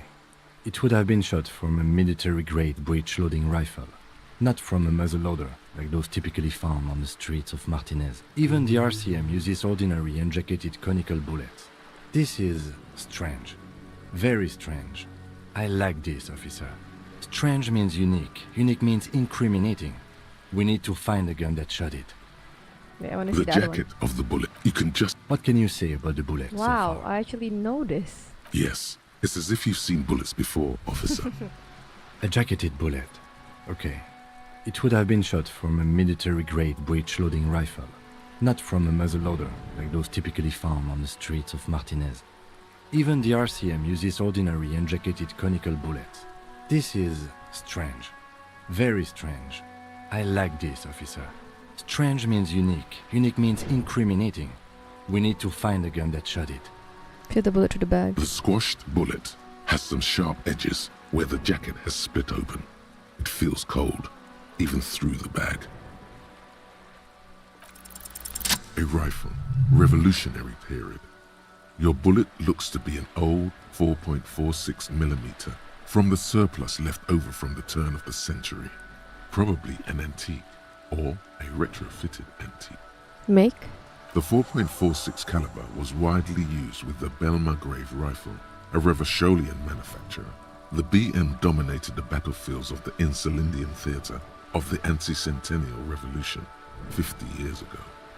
Incidentally, you have just such a rifle with you, the dusty old thing you found hidden in the basement below the commercial area. It's unusable, sadly. If it were, the bullet would probably fit the chamber.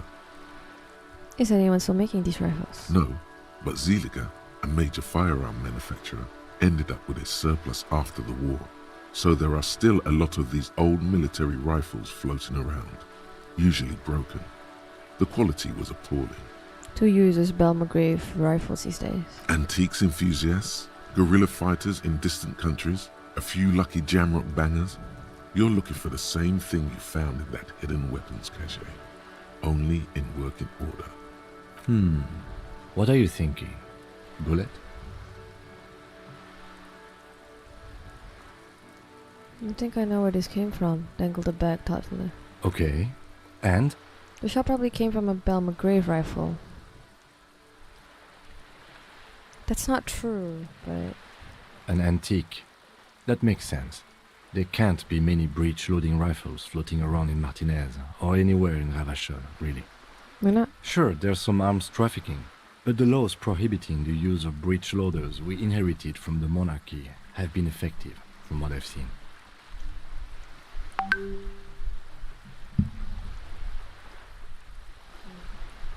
Some new RCM recruits get impatient with their muzzleloaders once they've trained with military-grade weapons, but they realize it's worth it in the end.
Some new RCM recruits get impatient with their muzzle loaders once they've trained with military grade weapons, but they realize it's worth it anyway.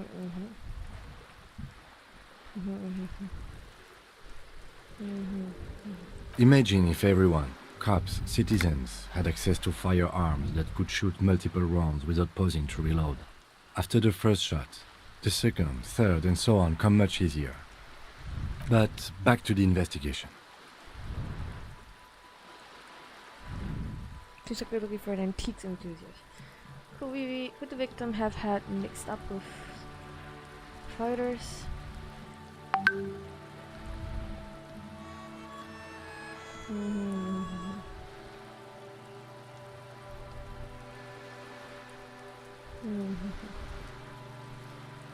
Mysterious?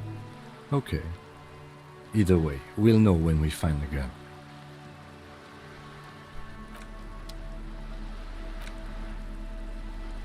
The note is written with a blue pencil on a piece of lined office paper. The kitchen magnets have left spots on its surface. Does it say anything interesting? This is tangential at best, but the lieutenant's detective instinct is still active. Someone has scribbled, S. I can't believe the off-site copy is still here. The illiterate ginger kid keeps stealing stuff from the studio, so I had to hide it somewhere safe. You'll find the filament memory with the off-site copy in the frozen ice cream maker. Please take it home, ASAP. It's important. I'd do it myself if I lived in a civilized place with a freezer. Take care, Suliswaf. Looks like someone from that radio game company upstairs. I'm a little surprised they just left their property lying here. That's a plausible hypothesis. It belongs inside a radio computer, storing its memory. It's like a tape. You listen to disco tapes, right? It's like one of your disco tapes, only for a computer. Really? You don't have a single guess?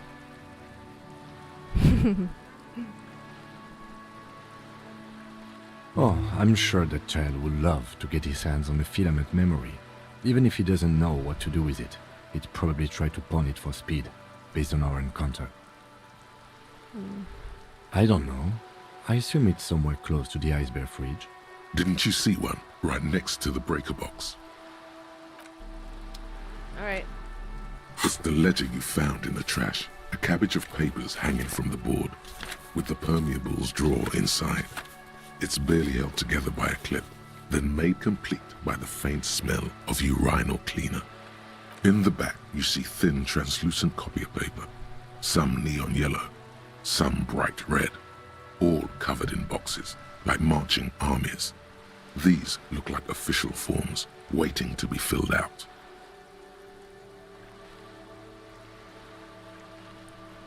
Three. The topmost are misconduct fines, the middle ones are station calls, and the bottommost are field autopsy forms. Each is easy enough to make sense of.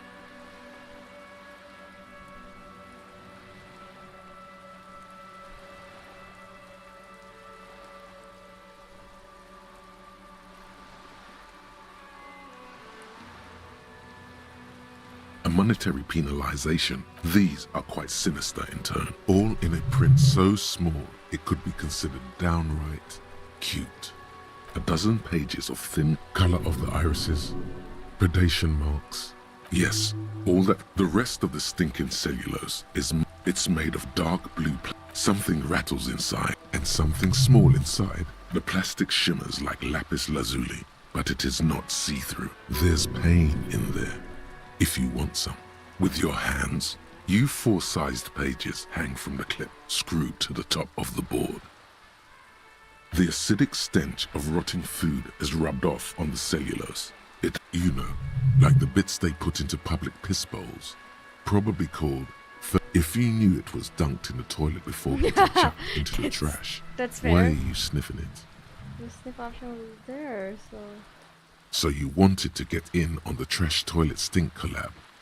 Find out what happens when those two get funky together? Okay, pal. Are you angry with me now? Yeah. Turns out your nose doesn't like self-indulgent literal shit huffing. Quelle fucking surprise. Come on, no more.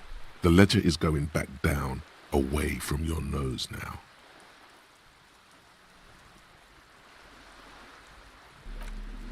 Let's see. Where my logic cap? I don't think I can get it until I access that other area. I have my interface. Do I have logic? No, I don't.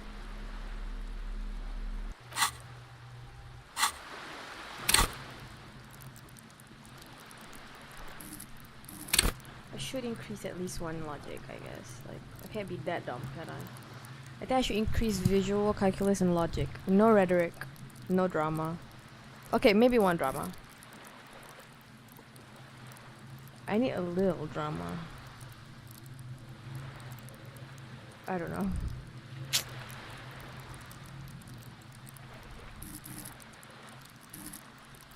But let's increase logic, right? Let's at least do that.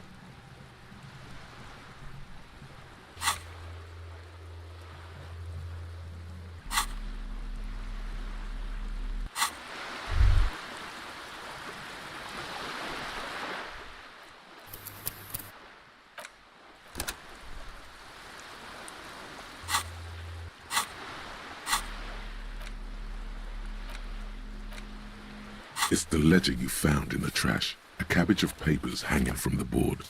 With arson. You don't exactly close them, so much as distance yourself from the smelly papers. It's proving to be harder. Oh, crap.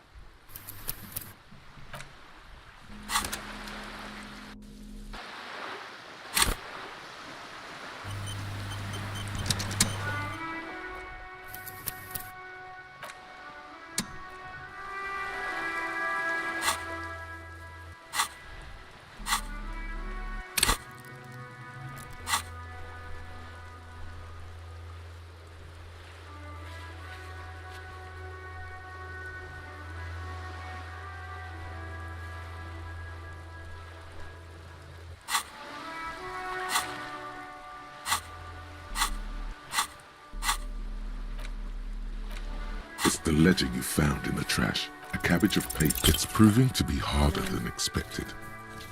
Okay, fine.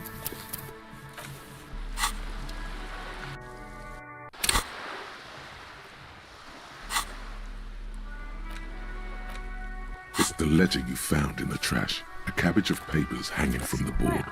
With arson. You don't exactly close them. Yes, you can piece them together using the alphanumeric code on the margin. It always begins with, why yes, every last Harry Dubois, HDB. This one, the mural, true life, people, the graffito crew is easy to the case files, the crew agree, the 9,000 people subjected to the mural's message, all of Lakeside, Central Jamrock, and Villalobos, a staggering 78% of voters choose to keep it. Turns out the opposition were a loud minority. And that love truly is possible in the next world. Did anyone ask you what you believe in, man? Not much has changed in the meanwhile.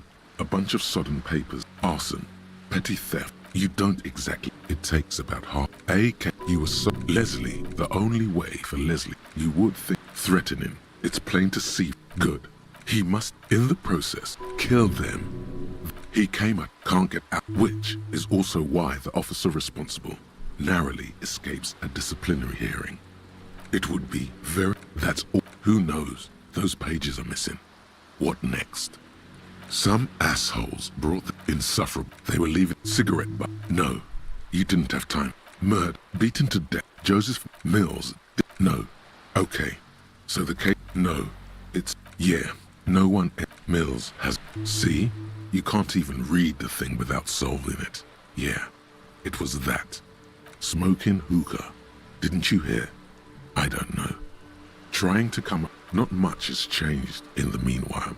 A bunch of sodden papers still sags from the clipboard. The two sides of the board appear slightly misaligned, like a drawer that's come off its slides. If you bend the plastic on your knee slowly, the slides snap back into place. it should be possible to just, you know. Without resistance or sound, the two panels move against each other. The compartment is now open. 2 ticket stubs and a handmade postcard. 2 octopuses are smiling, reaching their tentacles toward each other in the colored pencil drawings. The tickets permit access to the zoo in Revachol East. The aquarium costs extra. These let you go there too. Thin wax paper has been glued to a piece of cardboard. Sounds like leaves rustling when you pick it up. You see violet flowers, floral patterns, patches of glue. It smells of chewing gum, apricot flavored, a touch of cinnamon, the end of summer. You think the label says tutti frutti. Familiar handwriting lines the inside of the card, looped, round letters in a woman's hand. A young woman in her 20s. There is care, effort, and a smile, you think. Although that is not something you can read from someone's handwriting. Harry, it begins. You're already reading. I wanted to write you a letter so you can read it when you wake up. Maybe it will make you happy. Throw it away, please. A merciful wind blows in from the bay of Revachol, dusting the ground at your feet and raising newspapers far away. You feel the card slipping into it. Let go. Frisson covers your entire body, a feeling of cold, a persistent chill. No, don't throw away the baggie. There's dust on the drug baggie. It's not good, but at least it's some kind of way to be together. Just like that, the wind picks it from your fingers. Cold, they let go. The wax paper rustles, a whisper light and low. Then a sudden gust raises the postcard to the drizzle-grey sky above, away from you. A small piece of paper dances above Martinez, above slow waves crashing the shore, and the war-torn houses, and the new bâtiments nouveaux alike. Above you, looking up to the grey sky with your hair greasy and wet. And above the distant streets and the 881, even above the old fish market and the church. Its material existence is lost. This great city will pocket it for you, for your own sake. Forget about it. Synapses can be rerouted. The mind takes a new shape. Under Precinct 41, where typewriters fire long into the night, and officers walk the great steps and the bridge, long after the card has landed in the cold shore waters, its writing dissolved, material disintegrated. The wind carries the keepsake away from you. To the southwest, the pale violet dot disappears. The ledger of oblivion-induced mental health is just as shabby as the damaged ledger was. A bunch of sodden papers sags from the clipboard in your hand. The Ledger of Oblivion is a special item that can be used both as an interactable and a tool equipped in your hand for skill bonuses. Find it under the Tools tab in your inventory. Without resistance or sound, the two panels move against each other. The compartment is now open.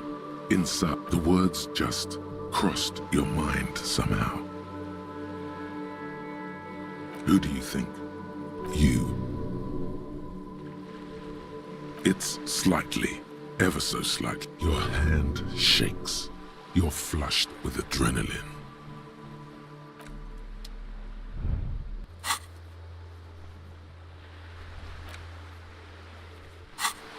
Kim, let's go meet the smoker.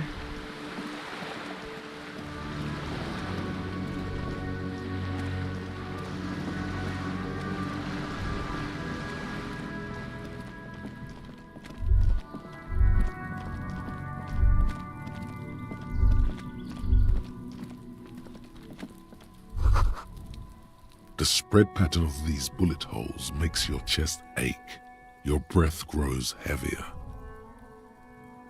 You peer into the faded marks in the stone. They peer back like an endless row of tiny black holes. Sweat starts trickling down your brow. Your chest feels tight looking at them. It's closing in, caving in, ever tighter. Your breathing grows even heavier. You okay there? Yeah, I'm fine. You were looking pale there for a second. What are you looking at? These bullet holes look like the bullet holes we saw before. Bullet holes generally look the same, so probably. But you're right. More old bullet holes from the revolution. Man, how many people got shot during the revolution? Plenty. The streets ran red with blood. Dust swirled above the ruins. The pressure change from artillery fire ripped people apart in the top floors of the building above you. Okay, let's talk to the guy.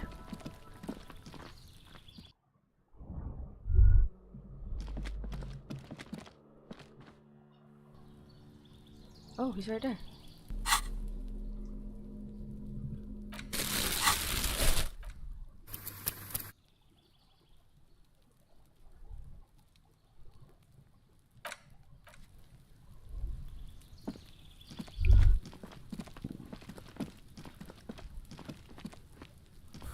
Gendarmerie, you found me.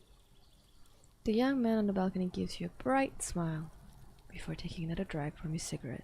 And his shirt is still unbuttoned. You found a key hidden under a stone. Is it yours? It was mine. My friends use it from time to time to visit me. As he looks at you, something sparkles in his eyes. So tell me, are you here to make things right again? That's what I'm aiming for, yes. Honestly, I'm just trying not to screw anything up. I'm not going to make things right. I'm going to make things spectacular. Beautiful, he says again. A nearby street lamp casts a shadow on his chin, drawing out the slender cheekbones. I have some good news for you. My Sunday friend is visiting me tonight. I told him about you and he'd like to say hello. Step in. He's already waiting.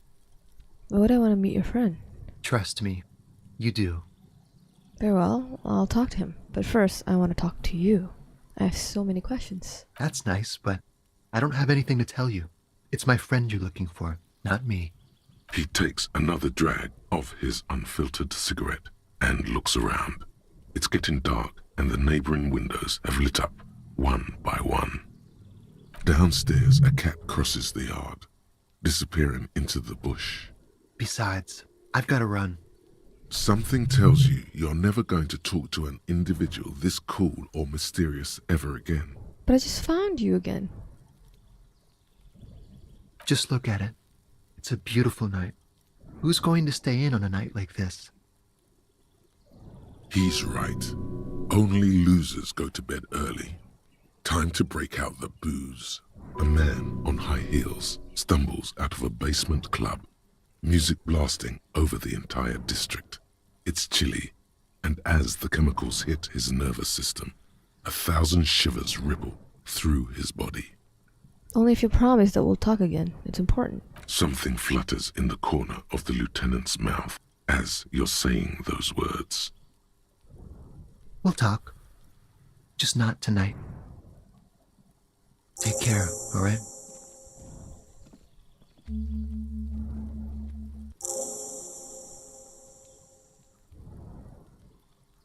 There's something so different about him. I just can't put my finger on. Different, of course. His shirt, why is his shirt always unbuttoned? He's such a good listener. I like talking to him. There's something so mysterious about the way he talks and moves. He smells good. Why on earth does he smell so good? He smells good. The lieutenant squints his eyes, trying to hold back laughter. That's weird, right? He smells good, and that's weird.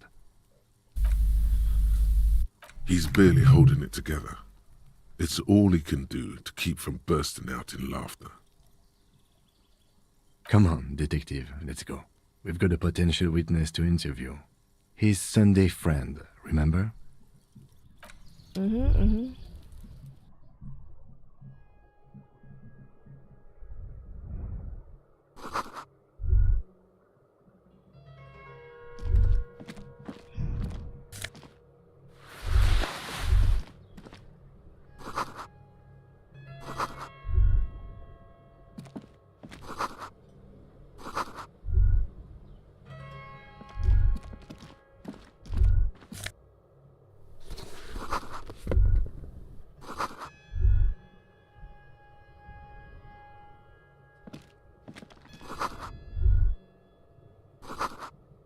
Okay, let's save.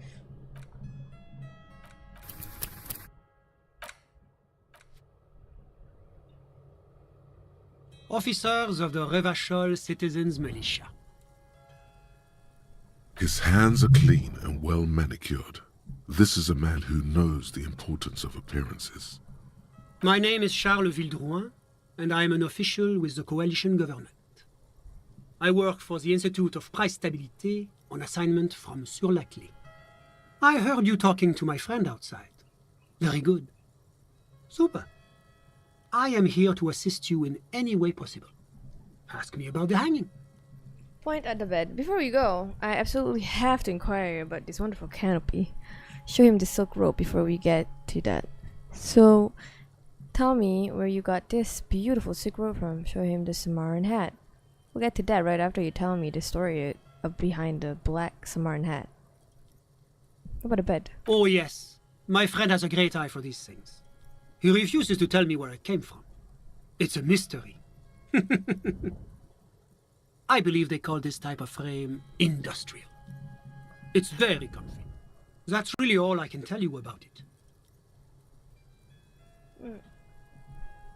The lieutenant takes out his notebook and nods to you to proceed. You actually witnessed the lynching. I'm sorry to say I did, officer.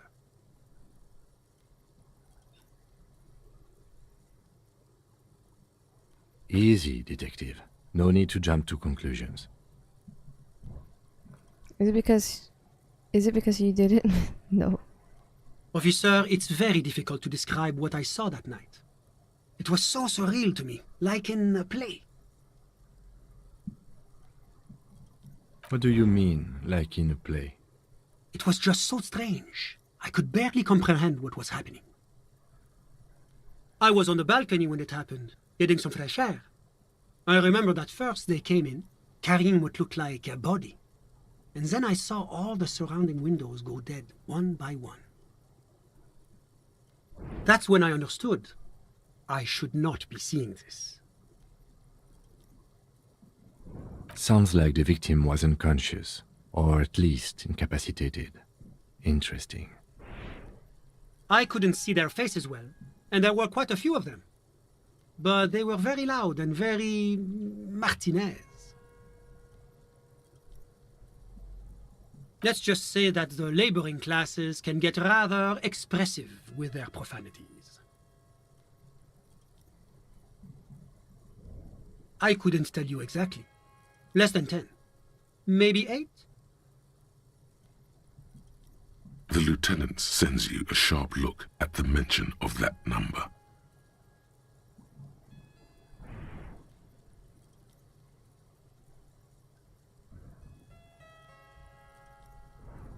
That's a giant you're describing. No, they were all quite human, as far as I could tell.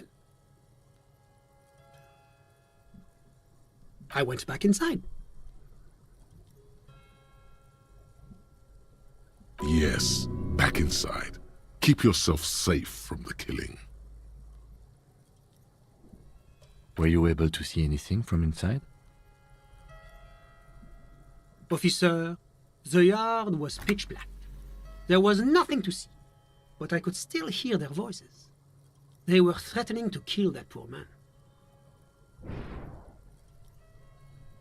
All men, I presume. But again, I couldn't see very clearly.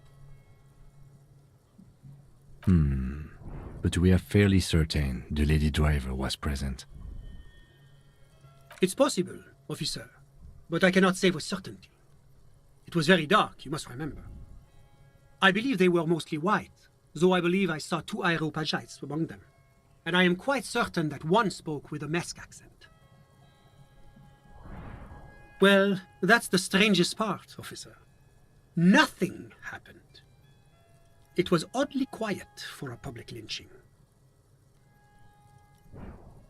Eventually, their shouts died down, and that was all. There were no gunshots, no celebratory shouts, no anything. You're right, of course. That is what one is supposed to do in such circumstances. I was simply in shock. I'm afraid I don't have anything else to add. About what time was all this happening, approximately? All I can say is that it was late.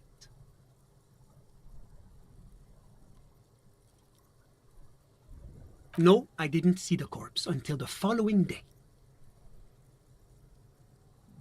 It seems this wasn't the break you were hoping for. I think we have everything we need. Thank you for talking to us, Mr. Villedroit. Of course, anything I can do to assist the RCM.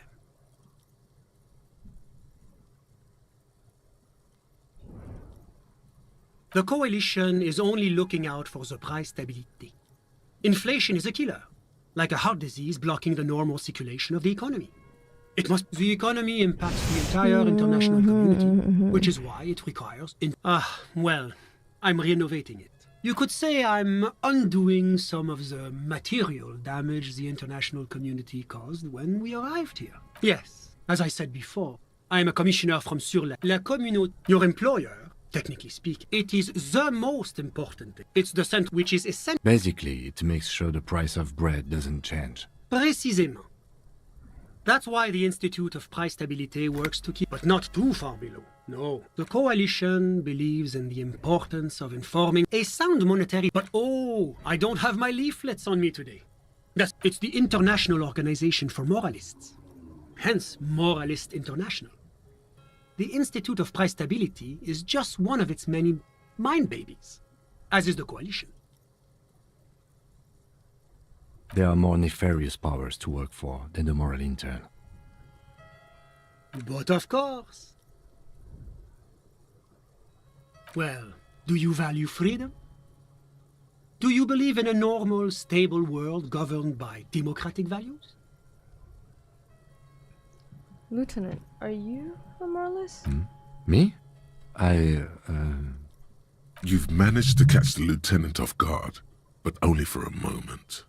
He quickly recomposes himself. I'm a lieutenant of the RCM, dedicated to maintaining law and order in Ravachol. A very moralist answer. The lieutenant is practiced in the art of putting on a show for one's superiors. The Occident is part of the normal world. Martinez, Ravachol is, but they are working towards it. You're all doing very well here, relatively speaking.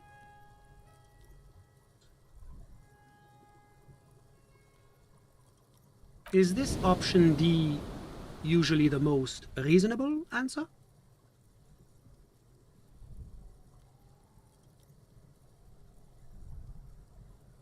Not boring, my friend. Responsible. Moralism is all about compromise and achieving the achievable.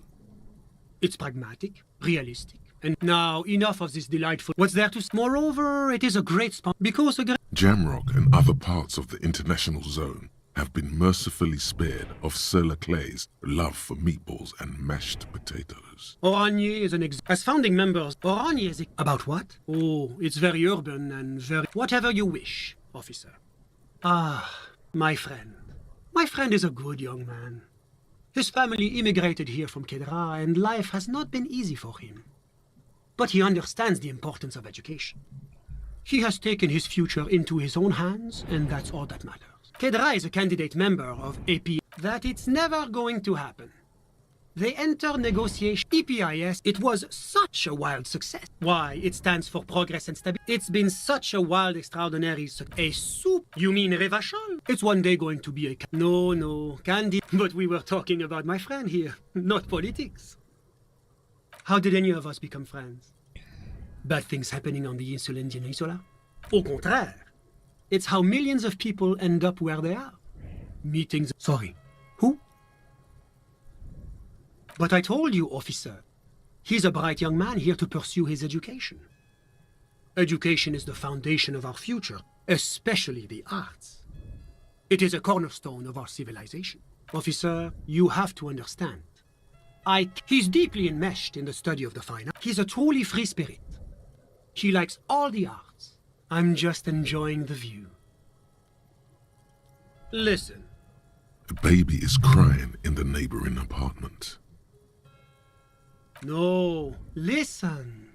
The Insulindian Bay. This place used to be a luxury accommodation, but the million real view stays. My friend comes and goes. I'm sure you... I'm all ears, officer. A moment, officer. Do you have everything you need from me? I'm afraid we won't have the chance to speak again once you leave. It's against diplomatic best practices for an official in my position to be discussing murders with local militiamen. And I'm pressed for time. After you leave, I should be leaving as well. Of course, I'm sorry I couldn't be the break you were looking for. Good luck with the investigation.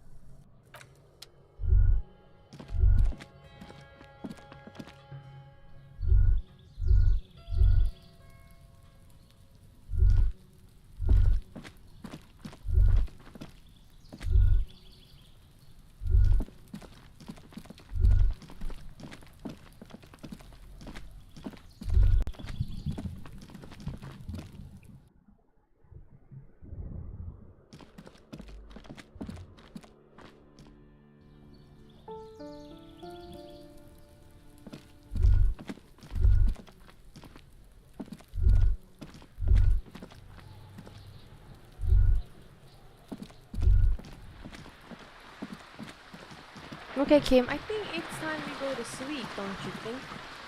Don't you think?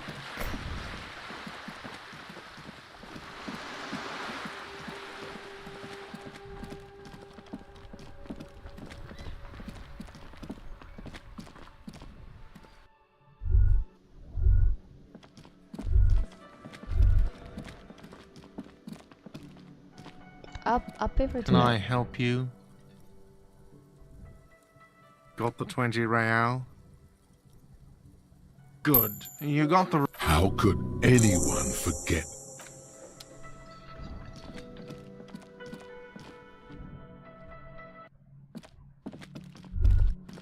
Actually, I guess I didn't have to. Do I? See you in the morning. Get to your room. Get to your room. Bye. Okay, let's go.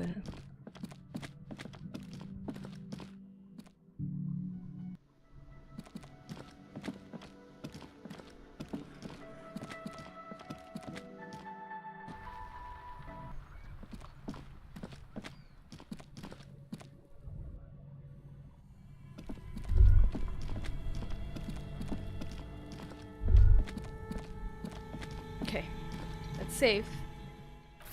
New one. The bear's eyes are still glowing red. It's guarding. The body is reluctant to let go of the boots, as though it were its last bit of dignity. You're going to need to summon all your strength for this undertaking. Whatever you're planning to do, you need to do it before you catch pneumonia in the cold draft coming from deep inside the fridge. It's not completely useless. You're able to reveal a little more of the putrid polymer sock beneath the boot. It feels like the leg is going to come off along with the boot, but you're able to get the boot to move a centimeter or two. Just relax. This is easy. This is happening. He's too heavy to move by yourself. A great mass of dead muscles, with hoarfrost covering his milky eyes. This is the right method. It takes some time, but eventually the boots come off, with nasty slices of polymer sock stuck to even bigger pieces of skin and rotting flesh. Not good. Let's pin this on the bear. The ice bear tore up his legs with its claws. As for the boots, you can't possibly do anything with them until you've cleaned and disinfected them thoroughly. Yes, these absolutely need to be washed before. The stink is incredible.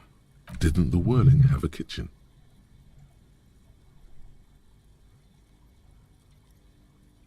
Shoot, Looney Rooney. I like it a lot, brother.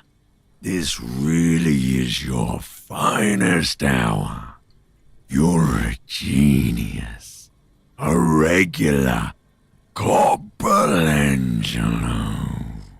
Come back late.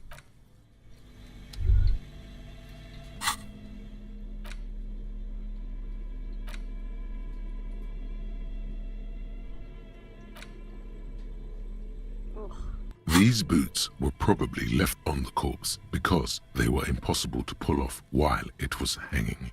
They're not exactly pleasant to look at right now, much less smell. Graceful whirls cover the boot's glossy surface.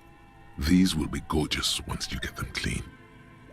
Fairweather T500 VE is imprinted under each heel.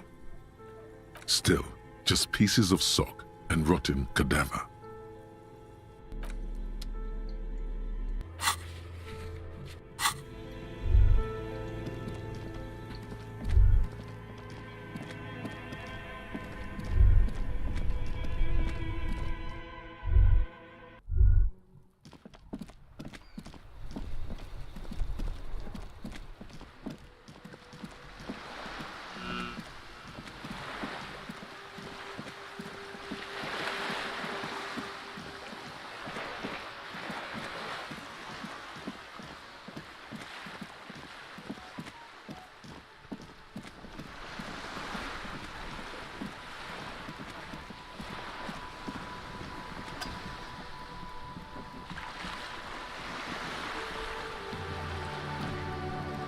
You're back.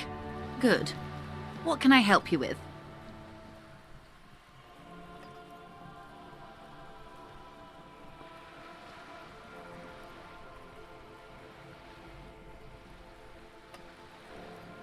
What would you like to know? Good. More lessons in basic reality? My favorite part of the day. Go ahead, ask me anything. Glad to have been of assistance. The little that I know. Anything else?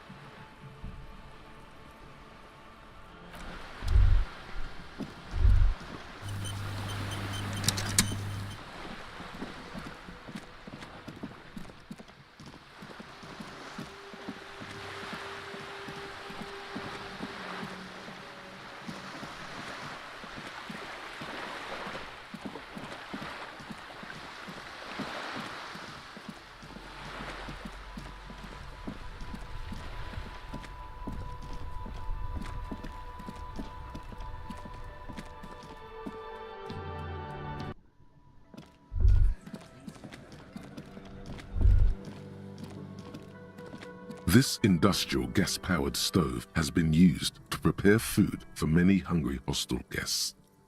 Getting the corpse residue out of these boots is going to require patience, and also a huge pot full of boiling water, soap, and white vinegar. A commercial pot draws your attention. It's very large, gigantic even. It could be used to make enough stew to feed an entire city, and also to boil a putrid pair of death boots.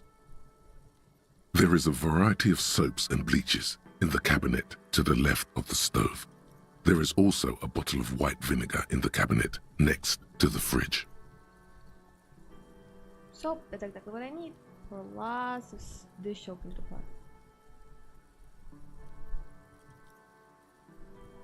The delicious smells of cheap soap and vinegar waft up from the pot. All right now, chef, light up the stove and boil them. Am I gonna do something bad? Add water and the boots to the pot. Bring it all to a nice boil. The strong smell of vinegar forces you to step away from the pot. God. The water slowly comes to a boil. Wait. Strips of polymer fabric and human tissue separate from the lining of the boots. They float to the bubbling surface.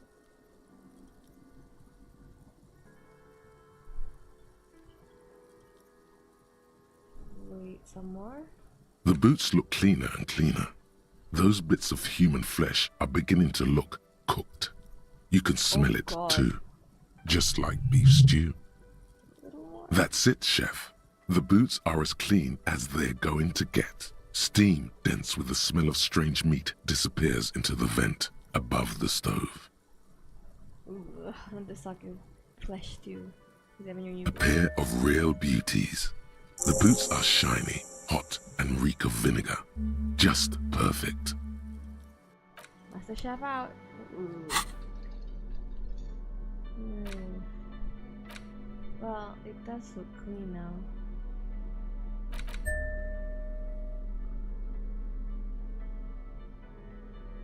what does it do? Give me authority. Interesting. Well, I'll think about it. I mean, it's good to have the authority, I guess.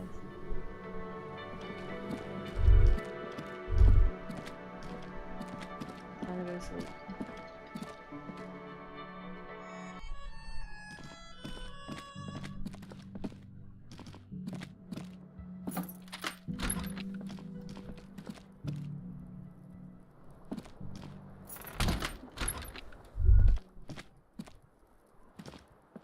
I'll wash The up bed is still and cold from the see broken what's window, going. and not too inviting. But it's yours. You've earned it.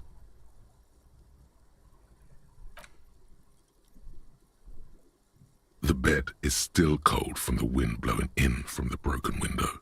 The mattress creaks as you close your eyes and try your hardest to fall asleep. Here we are again, my broken bird. The waves are coming, carrying you away. But you can't go. No, you have to stay. Always half aware of yourself. You're not cooperating, brother man. It's your disgusting body. Even through your sleep, you feel a vague discomfort suffusing it. Your belly and your sides are unpleasantly tender. You wish you could curl up into a fetal ball of safety.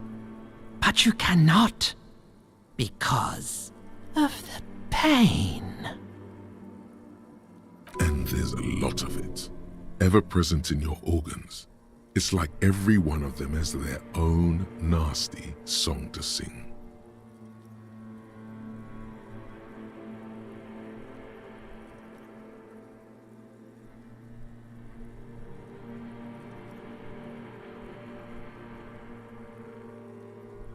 There's no dignity here. Only reflections of your body mass. Flashes of the day. You keep coming back to yourself in the mirror. But why? To admire all your accomplishments? You're just stuck here. In the half-world. Could try looking at other people. Really looking. But why would you want to start doing that?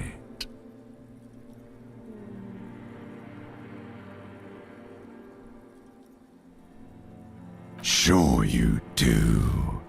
They're all so friendly, aren't they? People are beautiful, statuesque, parodies and tragedies of themselves, a great democracy of creatures. What do you think you're doing right now? Coming to some greater awareness? Look at all these lights, blinking in and out of existence. Thoughts! You're just pretending that you're asleep, even to yourself, while the world goes on without you. Let it. Let it. But it never seems to let you go, does it? Time to rise and wipe that shining sweat off as best you can. Gather your bearings. Rock and roll.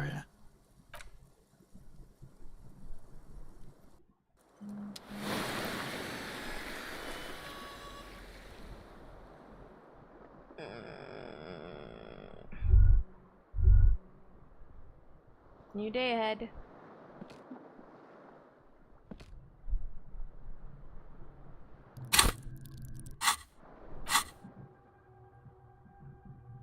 We can open a new one now. Let's try this one. I don't want to do this. I'm gonna do this and maybe regular law official too. Should I remove anything? No, I like that one a lot actually. So. If anything, I should remove this one, but I'm trying to go for sad cop and every other cop in the world, so maybe not. Maybe not. Okay. Let's go meet my beautiful husband. He doesn't know that yet. But he will.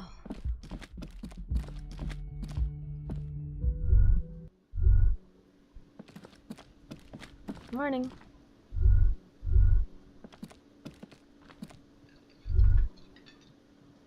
You look like shit. And I don't mean that as a metaphor.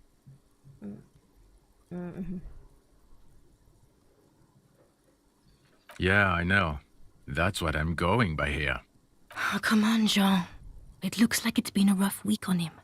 It's not just this week. What you want? Why is Kim looking at me so up close like that? We're talking, Kim. Okay, so this guy is cool. He stands there like a statue, an angry statue, and he does not like you. I'm not getting involved in this. It's not my style, he thinks, glancing at the man in sunglasses and the woman beside him. Oh boy, they're mad at him. No wonder.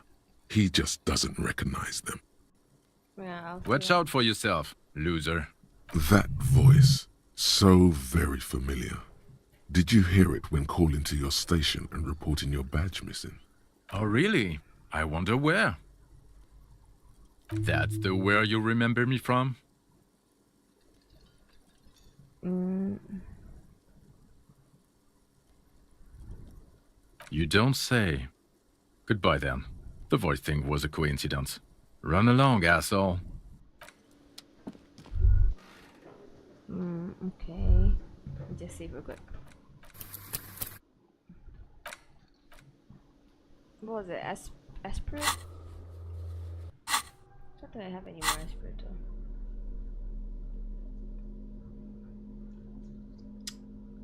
Let's see. That's just another type of aspirate. Is anything knocking my aspirate down? No. I don't want to. Again? I can't believe this shit. There's something that binds you to him. Well. Some kind of an outfit, maybe. A uniform.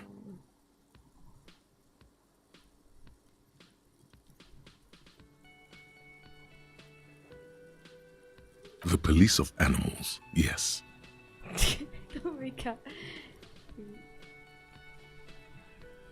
Well, I am interacting with the most dangerous animal of them all. You. I'd say yes. I'm animal control. I sound dangerous. To yourself? Yes, extremely. Can we help you with something? About what? You don't look like a cop. You know what you look like?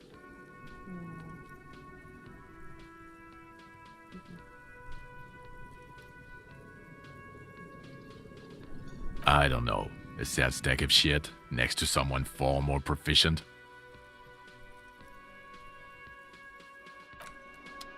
The woman in an RCM patrol officer's uniform winces as she notices you. I would really prefer not to talk to you right now. A patrol officer is the lowest rank in the RCM, below lieutenant and sergeant.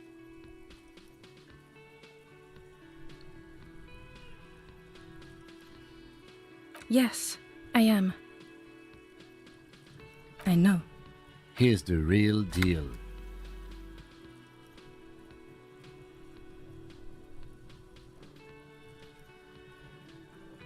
I don't know.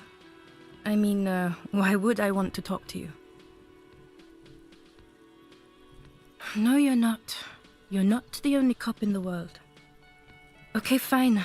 Let's talk. What did you want? What precinct? Am I from? God, he doesn't know. Fucking deranged lunatic. Of course I'm with him. Why do you ask? Like you did. And you look like you don't bathe on principle.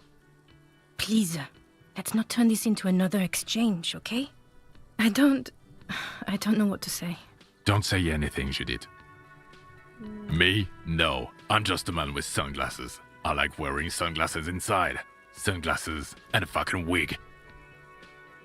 I'm just looking out for... No one. I'm just a man with sunglasses. And you are? I just want to do my job, that's all. Something about the man with sunglasses and you, the energy between you two, is making her uncomfortable.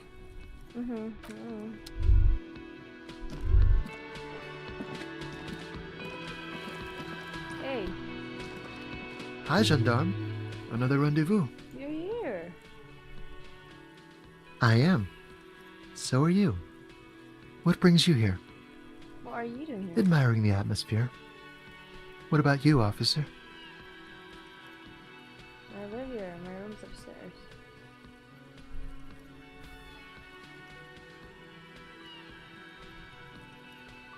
Really? Well, I look forward to that. Oh yes, let's see. He knocked on my door a few days after the lynching. I think he was going through the entire building, asking questions. Nothing. That I didn't see anything. What friend? No, I don't think it came up. Muscular, handsome, strong, like one of those military types. Yes, but he was speaking to someone on his earpiece. Yes, you know those tiny speaker microphones that fancy security guards sometimes wear. Just reporting back whatever I was telling him. Oh, let me think. He had an accent. He sounded like one of those mercenaries. He sounded vaguely Oranese. No, not vaguely, scratch that. He sounded definitely Oranese. Sure. Anything else on your mind? You did? And how did you like him? Right, it's magical. Magical and bureaucratic. Ah, shoot. Why not? Who is he? A visitor from the first world. He's not like you and me, gendarme. He can always return. To his opportunities in Occident, sur la clé. Still, his coming and going brings some life to the village. Or is it just money? I don't know. Friends, I told you. Sunday friends. Friends who like to get together from time to time. What does it mean, our Sunday friend? That he won't be there when times get tough, I guess. Is that even a friend? It is. On Sundays. Why was he staying at your place in the middle of the night? He has keys. And he likes the view. To the sea, I mean. I don't want to talk about the people. I want to talk about you. Hmm? What about me, gendarme? Bye-bye, gendarme. Bye-bye. I need to take off my pants. Oh, no. Which one is the one? Oh, this gives me composure. Is there anything knocking my composure down? No, I guess my composure is just not the best. Should I increase it?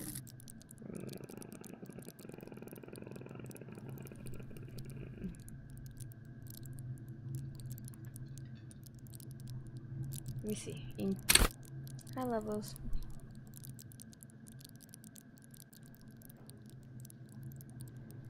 Yeah, you know what? Why not? Hi again, gendarme. He's so different. It's the sport. Bija. Oh crap! Now I've talked to them all over again.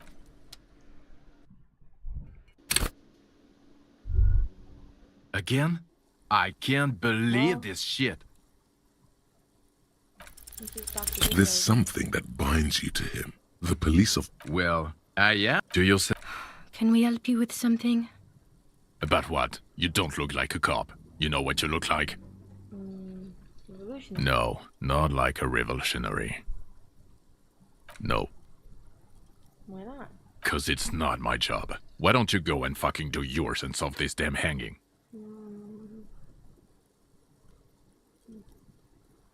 Actually, I don't want to hear you say things. Come on, Jean. Okay, say things. I want to hear you say things. Hear that? He wants you to say things. Say one. Suddenly, out of nowhere, case-related things start popping up in your head. Okay, I'm doing this investigation. A man is hanged. He was shot and hanged. You think he was hanged as a cover-up? To hide the shooting? Basically, yes. Okay, well, You correct his blonde wig. What am I telling you? I don't know. Why are you? You know what? It must be because he's buff. He looks like he works out, like he's got the devil on his back. Oh my god, there's more. You want something more? What is it? Okay, bye. The woman is I would really. a patrol officer is the... Yes, I am. I know. Here's the real deal. I don't know.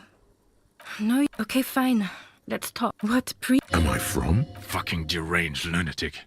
Of course I'm within. And you look like... Please, let's not turn this. I don't. Don't say anything, Judith. Me? No. I'm just looking out for. No one. I'm just a man with sunglasses. I just want to do my job. Something about the man... Okay. Weird.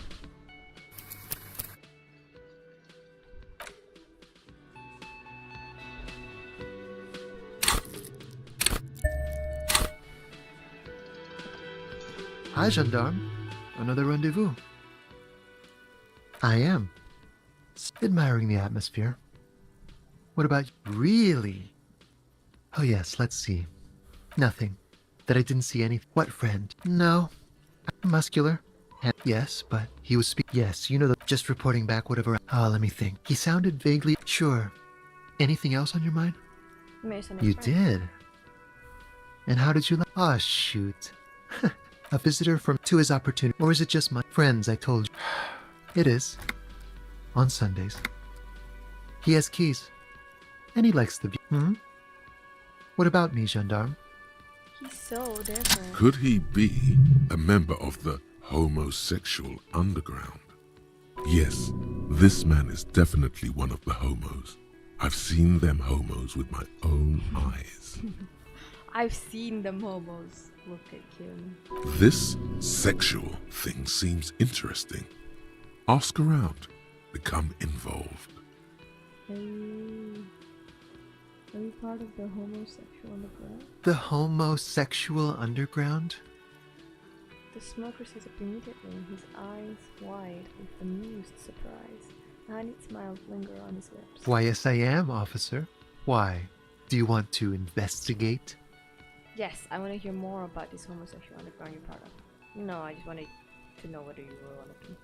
Oh, it's a pleasure group. A Sabrosa pleasure group congregating in cellars under the cover of night. Saturday night. Sometimes even Friday night. What about Thursday night? Or Thursday night. Sometimes the congregating doesn't even end. It carries on into our daily life. But why do you convene? What do you do? Oh, we're ambitious. We want to destroy the last vestiges of meaning, the last things people in Rebishol have to hold on to, the true symbols of security. The meaning of man and woman, mother and father, their marriage. Everything will be constantly shifting and moving under our rule. The future will belong to a circus of identities just spinning around, surreal and unreal. You won't even know who you are anymore. There's definitely doing disco. Yes, we listen to a lot of disco. Some say we engineered disco to spread our vision of a vertiginous, ever-changing society, where all there is a razzle-dazzle of gold. We are going to change the family unit with all this razzmatazz and finger dancing. And with mysteries. Of course, the mysteries are also of sexual nature, very esoteric. I do like disco. Maybe I should get into it? You can't just get into it. You have to be born into it. One is either already in the homosexual movement or forever excluded from it.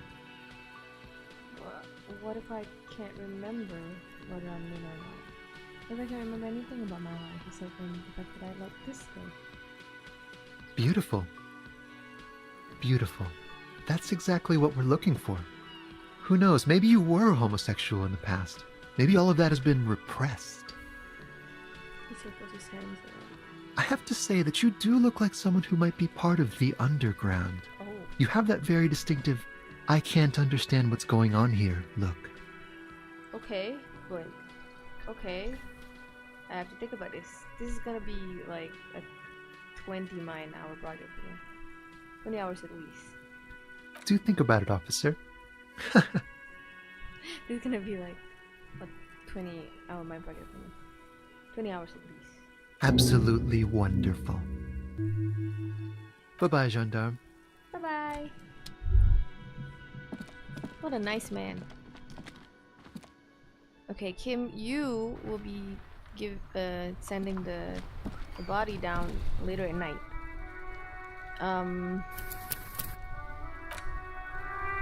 Today we're gonna head to the pier.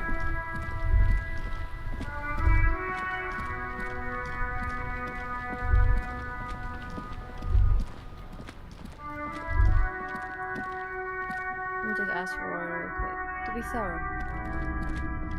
Top of the morning to you. How may I be of service?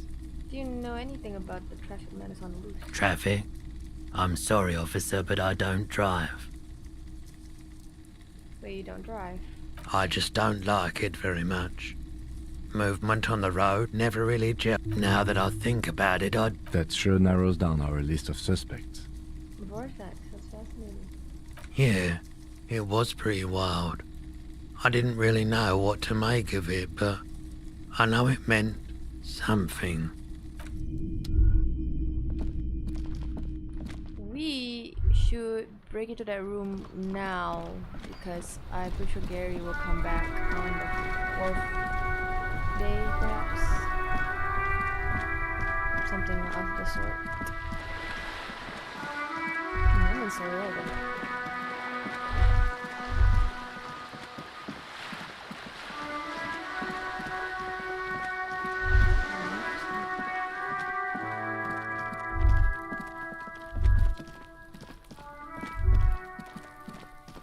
Alright, let's save.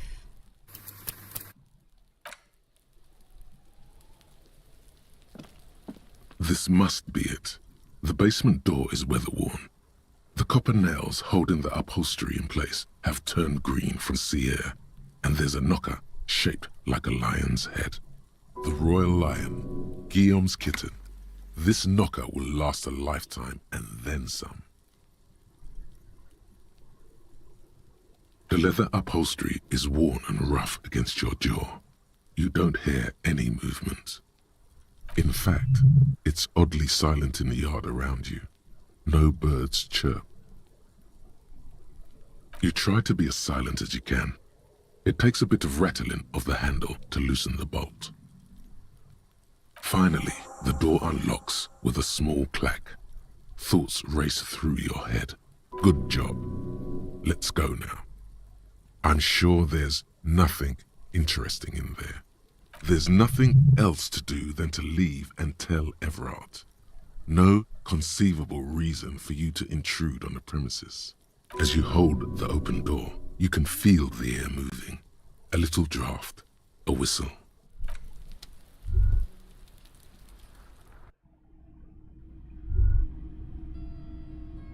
I'm trying to see what they give again.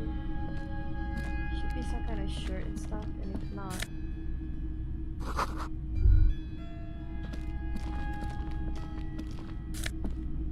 logic shirt. That would be very useful,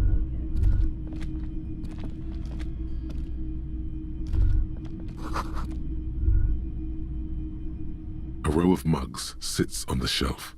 Each one depicts a human figure. A dark-skinned woman grinning amidst mysterious symbols. A broad-shouldered man shoveling potatoes, and others. A little ring. Though cheerful, the images on the ceramic make you vaguely uncomfortable. The lieutenant picks up one of the mugs, then puts it back down with a look of disdain. I'm beginning to feel better about breaking into this man's apartment. Yes, your broken mug friend would feel very much at home here. The same humor, the same mocking lines. There's the missing tin soldier. Whoever lives here might have used the Whirling's container to dump his trash. And now they've drawn the ire of the Union. The plot thickens, as they say. An interesting little clue. Let's see where this goes. Clues have a way of magically connecting to other clues down the road. Perhaps you should break into apartments more often. Who knows? I'm not expecting too much from this close in the trash lead either way. It might turn out to be some random local matter, but still, a nice coincidence. Should I just commit to this?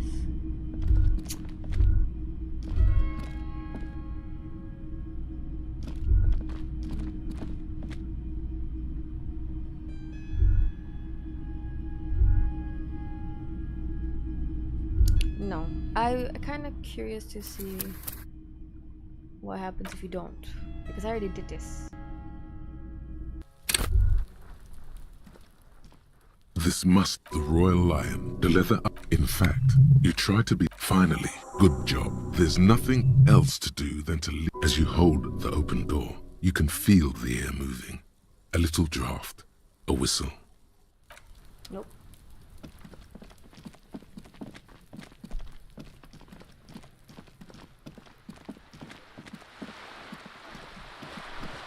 Let's save here. I'm gonna take a break. It's been hours. Okay.